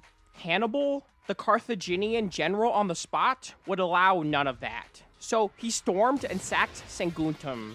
Before the Romans could do much more than complain and issue their formal declaration of war, Hannibal marched a Carthaginian army from Spain, up the coast, and over the Alps into Italy. Over the next few years, a series of Roman armies tried to stop Hannibal, but each was defeated. Well, no, more than just defeated, annihilated.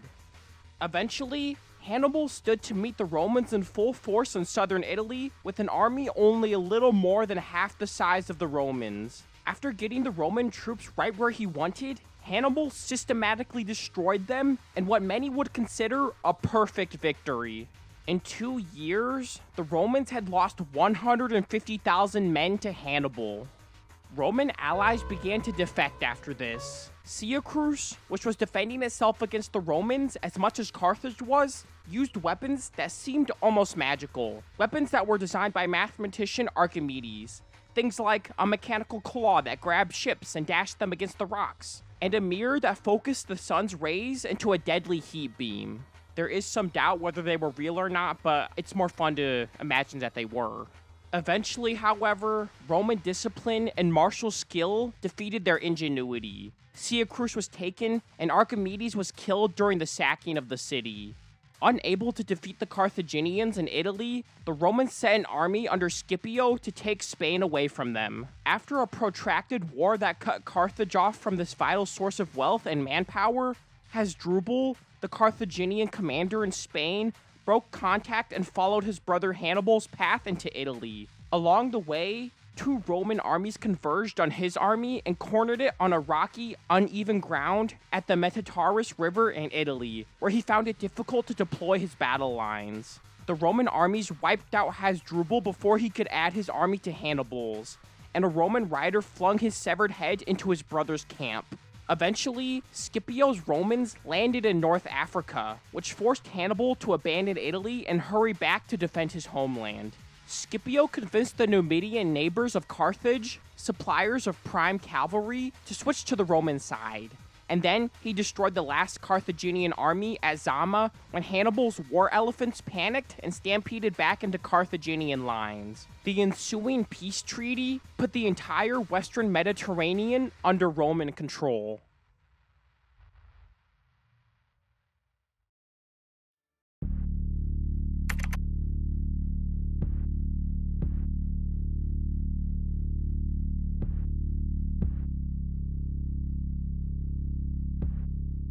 France already had a standing quarrel with Algiers because of the Barbary pirates they spawned.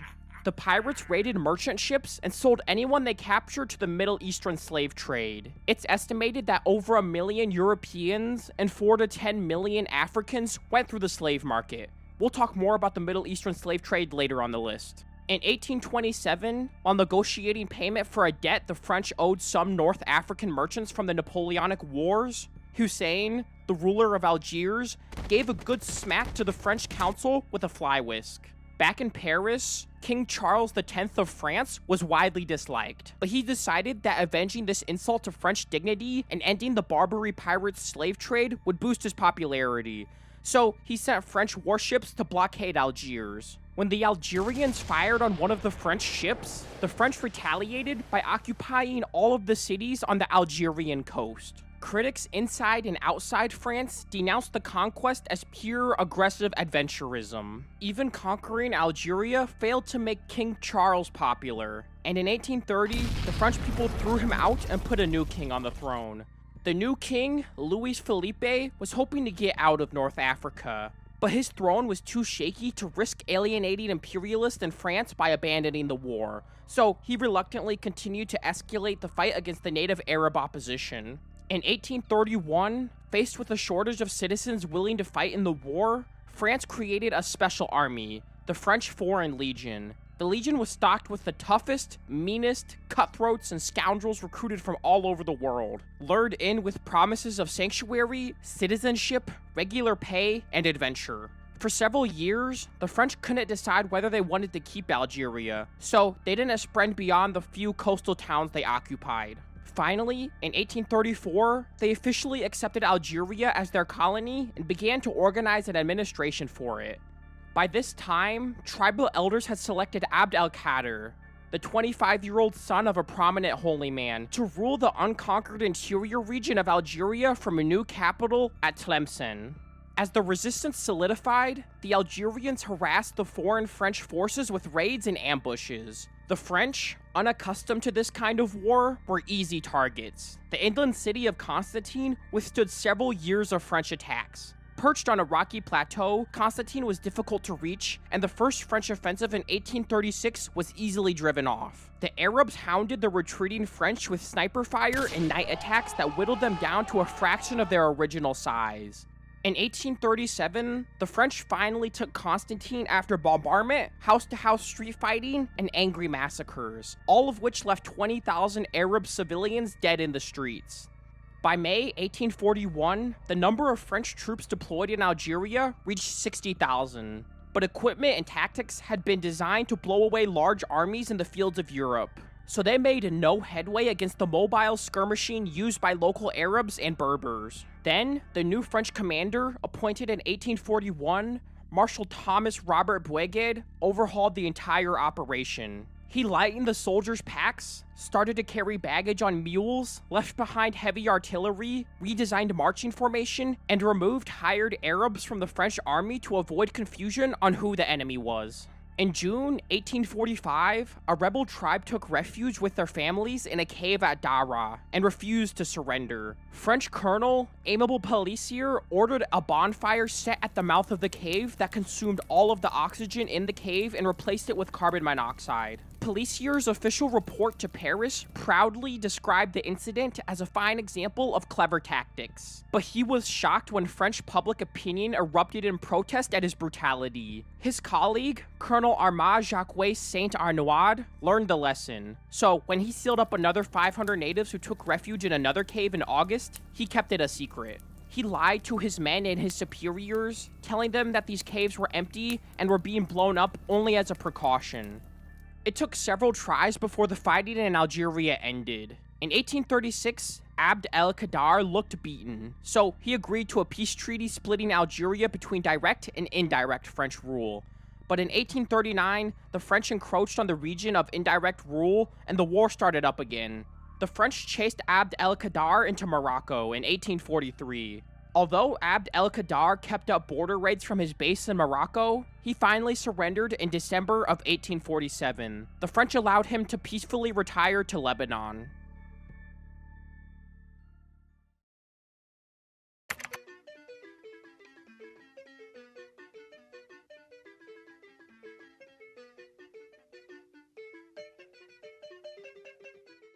Most Europeans dumped their African colonies between 1955 and 1965, after which the last white rule in Africa was a block of lands in the south.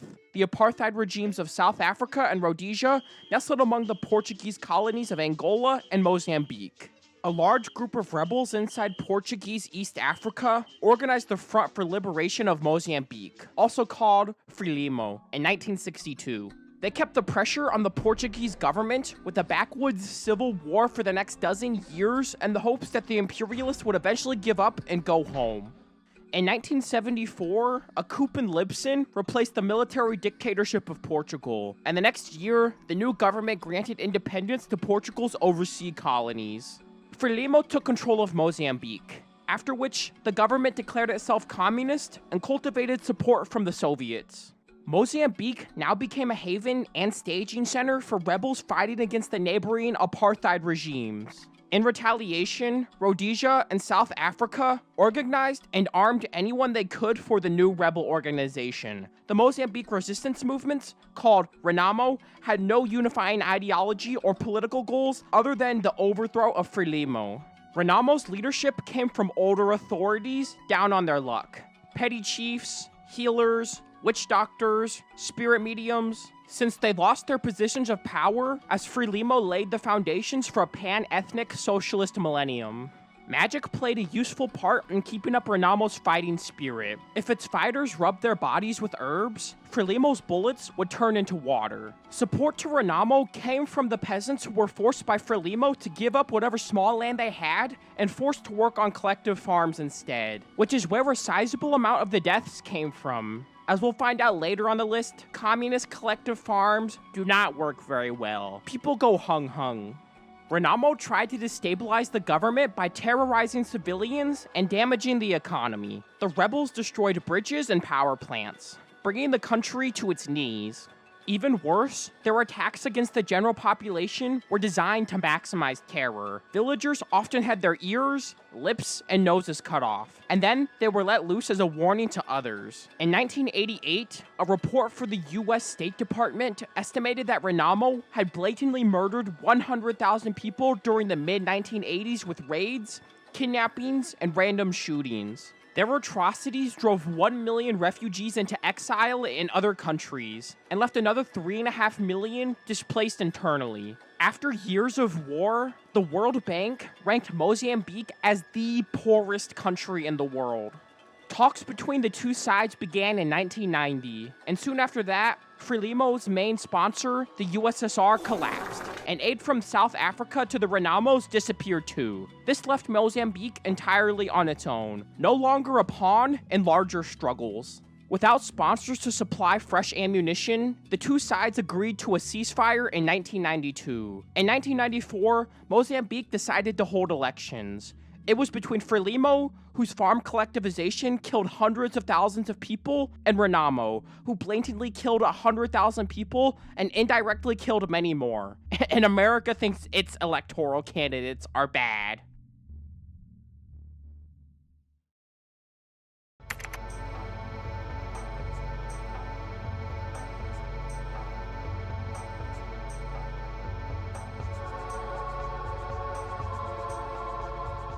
The great Khan Manke, one of like 10,000 grandsons of Chinggis Khan, was annoyed that the Muslim minority scattered around his empire considered the Caliph in Baghdad, the secular ruler of Iraq and spiritual leader of all Sunni Muslims, to be more important than the great Khan himself. This was not to be tolerated. The Caliph had to go bye-bye. Rumors of invasion preparations soon came to the ears of the Order of the Assassins, a mysterious Muslim cult in the mountain fortress of Alamnat in Persia, who trained specialized killers to strike down enemies all over the world. Although the assassins were no friends of the Caliph, when it became obvious that the Mongols were getting ready to invade westward, the assassins dispatched 400 of their best to assassinate Manke. Well, the plan failed, and in 1253, Manke ordered his brother Hugalu to retaliate. In 1256, after a few years of preparation and hard riding, the Mongols arrived, but a new Grand Master was in charge of the assassins, and he quickly surrendered to avoid the worst. He accompanied the Mongols on a circuit of the assassins' castles, ordering them to surrender, which brought an end to the order. The Grand Master was initially treated well for his cooperation, but eventually his Mongol attendants found an excuse to kick and beat him to death. The next year, Hulagu sent messengers to Baghdad, insisting that the Caliph tear down the city walls, fill the moat, and come groveling to Hulagu to offer his subservience. The Caliph was in the middle of a power struggle among some of his officials and couldn't find the time to respond. So, Hulagu advanced. The Mongols arrived at Baghdad in January of 1258, and within a week, it was obvious that further resistance was pointless. The Caliph and his generals surrendered, and Hulagu ordered the city destroyed. Although Hulagu himself followed the traditional tribal shamanism of the Mongols, his mother, favorite wife, and chief general were all Nestorian Christians from Central Asia, and they convinced Hulagu to spare the Christian population. They were told to take refuge in their church, which was then declared off-limits during the subsequent sack. The rest of the city's population was killed. Books from the Great Library were dumped in the Tigris River, which ran black with ink and red with blood. Because the Mongols believed it was bad luck to spill royal blood on the earth, they rolled the Caliph in a carpet and trampled him to death with horses. This extinguished the line of caliphs that stretched all the way back to Muhammad. Persian historians later claimed that 800,000 to 2 million people died in the sacking of Baghdad. But in diplomatic correspondence with King Louis IX of France, Hulagu himself reported that he had killed 200,000. The Mongols then swept through Syria, accepting the surrender of the Arab cities of Damascus and Aleppo, and the Crusader state of Antioch. The Mongol tide was about to stink up Egypt when word arrived that the great Khan Manke had died. Hulagu returned to Mongolia to settle the succession, leaving behind a subordinate to continue the conquest. Egyptian Mamelukes soundly beat these Mongols and killed their general at the Battle of Spring Goliath in Palestine, the farthest the Mongols would ever reach in this part of the world.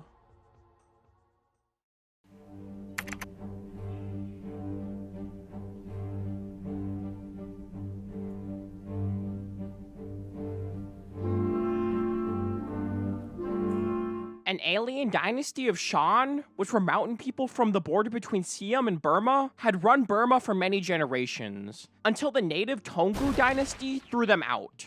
The first two Toungoo kings consolidated control over Burma and set up a new capital at Pegu. The third Toungoo ruler, I'm gonna butcher this, King Bayan spent his first year suppressing rebellions in the kingdom he inherited. Once that was settled, he attacked north and conquered all of the Shan states inland from the Burmese heartland. He systematically attacked in every direction, eventually establishing an empire that reached across inland Southeast Asia. In 1567, Bayan sent his army, which was said to number 1.5 million, to take Ayutthaya, capital of Siam. The siege took 2 years and cost him around 500,000 soldiers. In the end, he reduced Siam to a vassal state and installed an allied Thai king, Phra Maha Thamaraja, from the independent upriver city of Phitsanulok on the throne of Ayutthaya. But he took the king's children back with him to Pegu as hostages in 1569. Bayan Luang stiffened his army with Portuguese mercenaries, who had trouble pronouncing his name and called him Braginoko. He is renowned as the most glorious empire builder in Burmese history, but the Burmese didn't get much of a chance to enjoy being masters of Southeast Asia because as soon as Bayan died in 1581,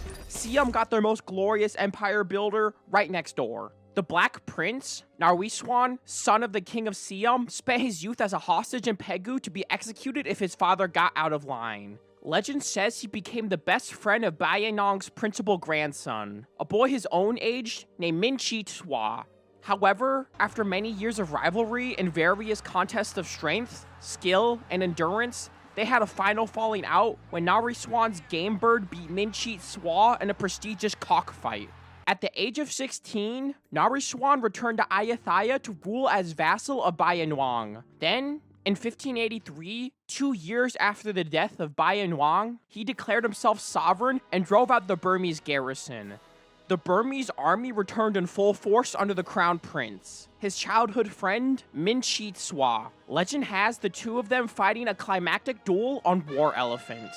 After the elephants killed each other, the two princes stood face to face with swords. The fight continued until Nariswan split Minchi Tswa in half from shoulder to waist. With their prince killed, the Burmese army broke and ran, leaving 200,000 men dead on the field. Nariswan's older sister, Princess, I'm not even going to try to say that, had remained in Pegu as a hostage and member of the royal harem. When news of Prince Minchi Tswa's death arrived, his grief-stricken and angry father, King Nanda Bayan of Burma, had her brought to him and killed, even though she was pregnant with the king's child. Nariswan invaded Burma several times during his reign, devastating the countryside and spreading famine. During his siege of Pegu in 1596, starvation drove the defenders to cannibalism, and King Nanda Bayan ordered all Siamese residents of the city butchered to feed the Burmese. Even as Pegu's population plunged from 150,000 to 30,000, Nariswan camped outside with dwindling supplies and lost 100,000 of his own soldiers to hunger. Eventually, he had to retreat before the city fell. A Jesuit visiting Burma reported seeing the ruins of gilded temples and stately edifices, lying along the banks of rivers, the roads and fields full of skulls and bones, killed or famished, and their bodies thrown into the streams in such multitudes as to hinder the passage of vessels. As Burma deteriorated and descended into civil war, Pegu was abandoned as the capital. Meanwhile, Nariswan secured independence for the Shan as a buffer state against potential Burmese aggression. He and his brother had befriended the Shan prince of that place, when all three of them were hostages in the Burmese court. The Siamese brothers were leading 2 columns of troops totaling 200,000 against the Burmese and Shan territory when Nariswan died.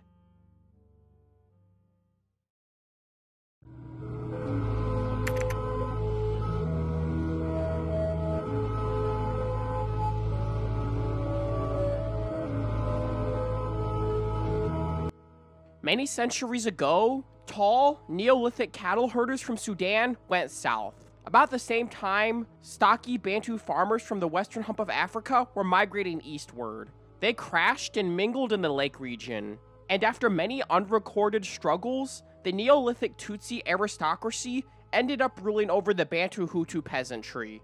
That was the situation that the first European explorers discovered in the middle of the 19th century.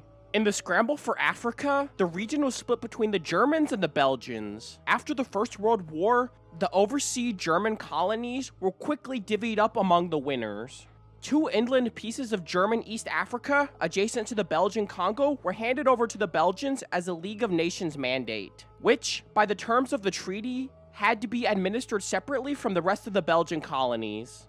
Both the Germans and the Belgians relied on local Tutsi nobility to help them rule, and in exchange, granted them privileges that were denied to the Hutu, such as an exemption from the 60 days of free labor that all natives owed the state. Because centuries of interbreeding and coexistence had worn away the physical and cultural differences between the two groups, the Belgians issued identification cards that clearly labeled each person as one or the other, so the authorities would know who was entitled to preferential treatment.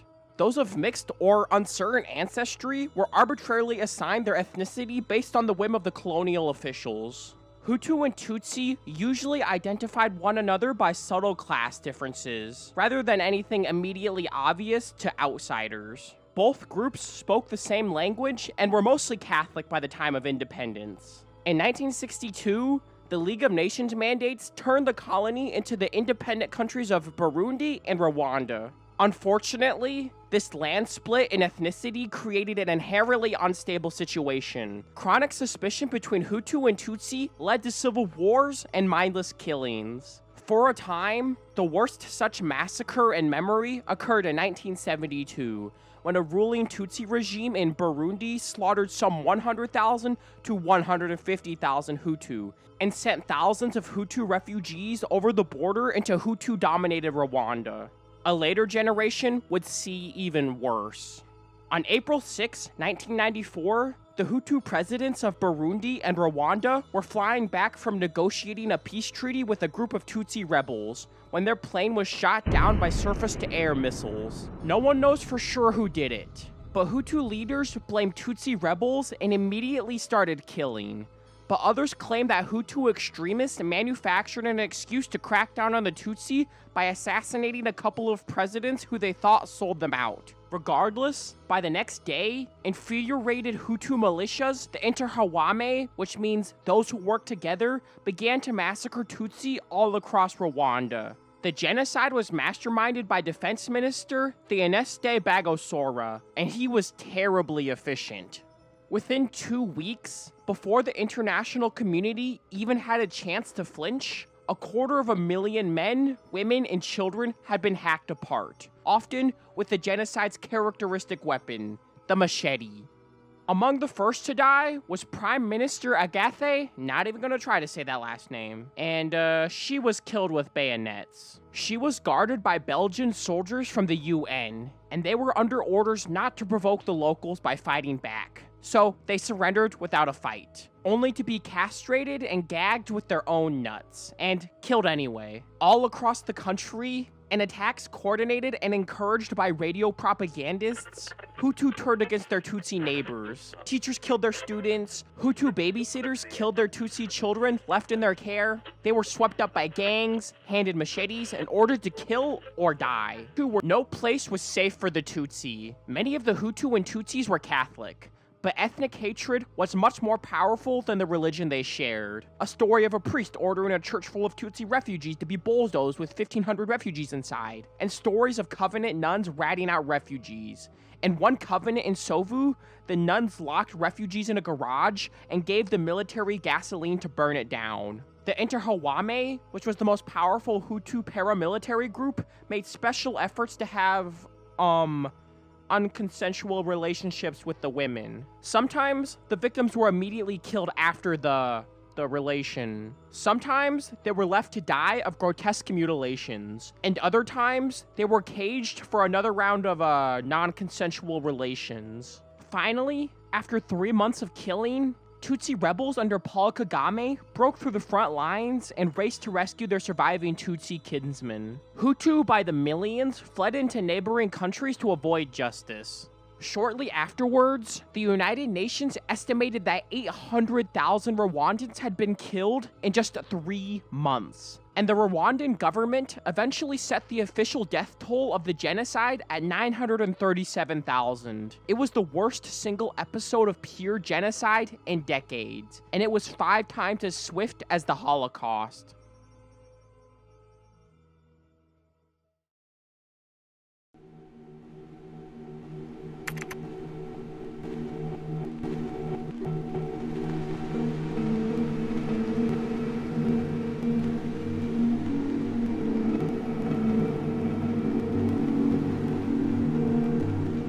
After their decades of wars and conquests, the Romans acquired hundreds of thousands of prisoners and confiscated vast estates from enemies all over the world, all of which they auctioned off to Roman speculators. This was especially true in Sicily, where the Punic Wars had broken the old Carthaginian and Greek aristocracy, replacing it with huge plantations worked by slaves for the profit of Roman landlords. In 134 BC, the slaves of a wealthy Roman planter outside the Cilician town of Henna killed their master. The murder put not only the killers under the threat of crucifixion, but also, by Roman law, every slave in the household. Faced with this gruesome penalty for merely being in the wrong place at the wrong time, all of the slaves fled into the mountains. There, they attached themselves to another runaway slave, a former Syrian slave named Antiochus. He had taken over a mountain shrine to the earth goddess Demeter. By hiding a nut filled with sulfur and fire in his mouth, Antiochus breathed flames when he spoke, which amazed his followers and convinced them he spoke for the goddess. Here, he grew a community of runaway slaves that supported itself by robbing travelers and plantations. It swelled to 2,000 followers as more slaves flocked to the temple of Demeter. Their general, a Greek slave named Achaeus, traveled around the island recruiting soldiers for the cause, attracting a number of free farmers who disliked the plantation owners as much as any slave.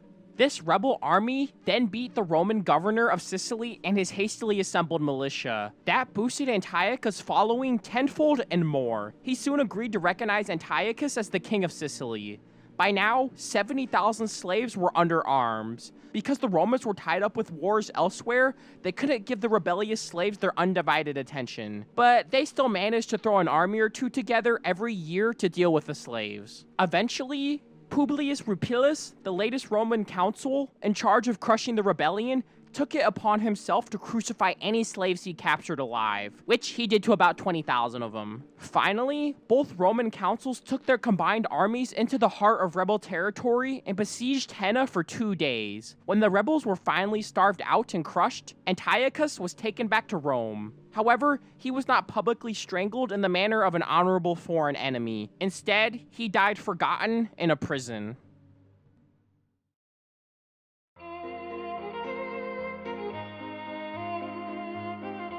While the big plantations prospered, small farmers all across Sicily were being forced into slavery by the crushing debt they owed the lenders and landowners. Because so many of these new slaves had been subjugated via shady deals, the Roman governor of Sicily, Publius Licinius Nerva, established a court to hear claims. He proved to be too efficient for his own good. After he freed around 800 wrongly enslaved people, the local planters bullied him into dropping the issue. The governor backed down and told any plaintiffs who still had cases pending that they would have to remain slaves. So the slaves decided to revolt. The rebel slave Salvius took control of the uprising under the new name Tryphon. By sheer numbers, the slaves quickly took over most of the large country estates. Most towns shut their gates in time and remained Roman. However, the rebels kept food from reaching the towns, and famine followed. The governor had only unskilled soldiers at his disposal, and these were beaten outside the town of Morgantia. The town itself was saved from capture only when the Romans offered freedom to any town slaves who helped defend the walls. Needing more men, the governor came to an agreement with one of the bandit gangs that ranged freely in the mountains. The bandits were given a pardon if they fought against the slaves, but this also failed to break the rebellion. By now, Sicily had 2 slave rebellions and 2 slave leaders, Salvius of the interior and Athenian in the west, and they agreed to rule jointly. Soon after, 14,000 Roman veterans arrived from the mainland. Although outnumbered, they beat the combined slave armies by superior discipline, but the Roman general did not press his advantage, and the slaves escaped into the mountains. The general was replaced for his failure, but the next year, his replacement was himself replaced, because he wasn't doing any better. Finally, a third general, the consul Manius Aquilius, wiped out the slave armies in 2 years of hard combat. Manius Aquilius also personally killed the enemy commander, Athenion, face to face in the middle of the battle.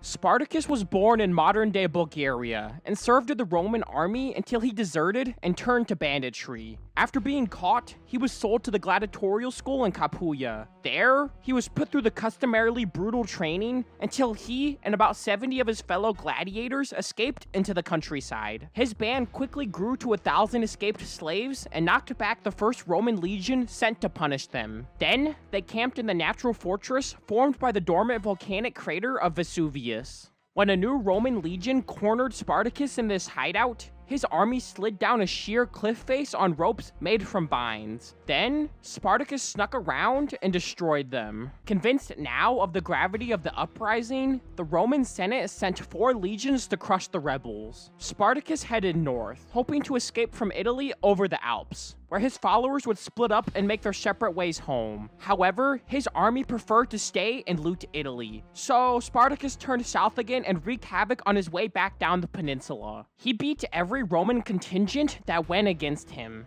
With each victory, Spartacus gathered more weapons to arm his followers, who now numbered in the tens of thousands. Spartacus eventually arrived at the very tip of Italy, where he planned to cross over to Sicily and take the island from the Roman Empire. He had negotiated with pirates to ferry his army in exchange for allowing them to use the Sicilian ports. But at the last minute, the pirates backed out of the deal, stranding the gladiators on the mainland.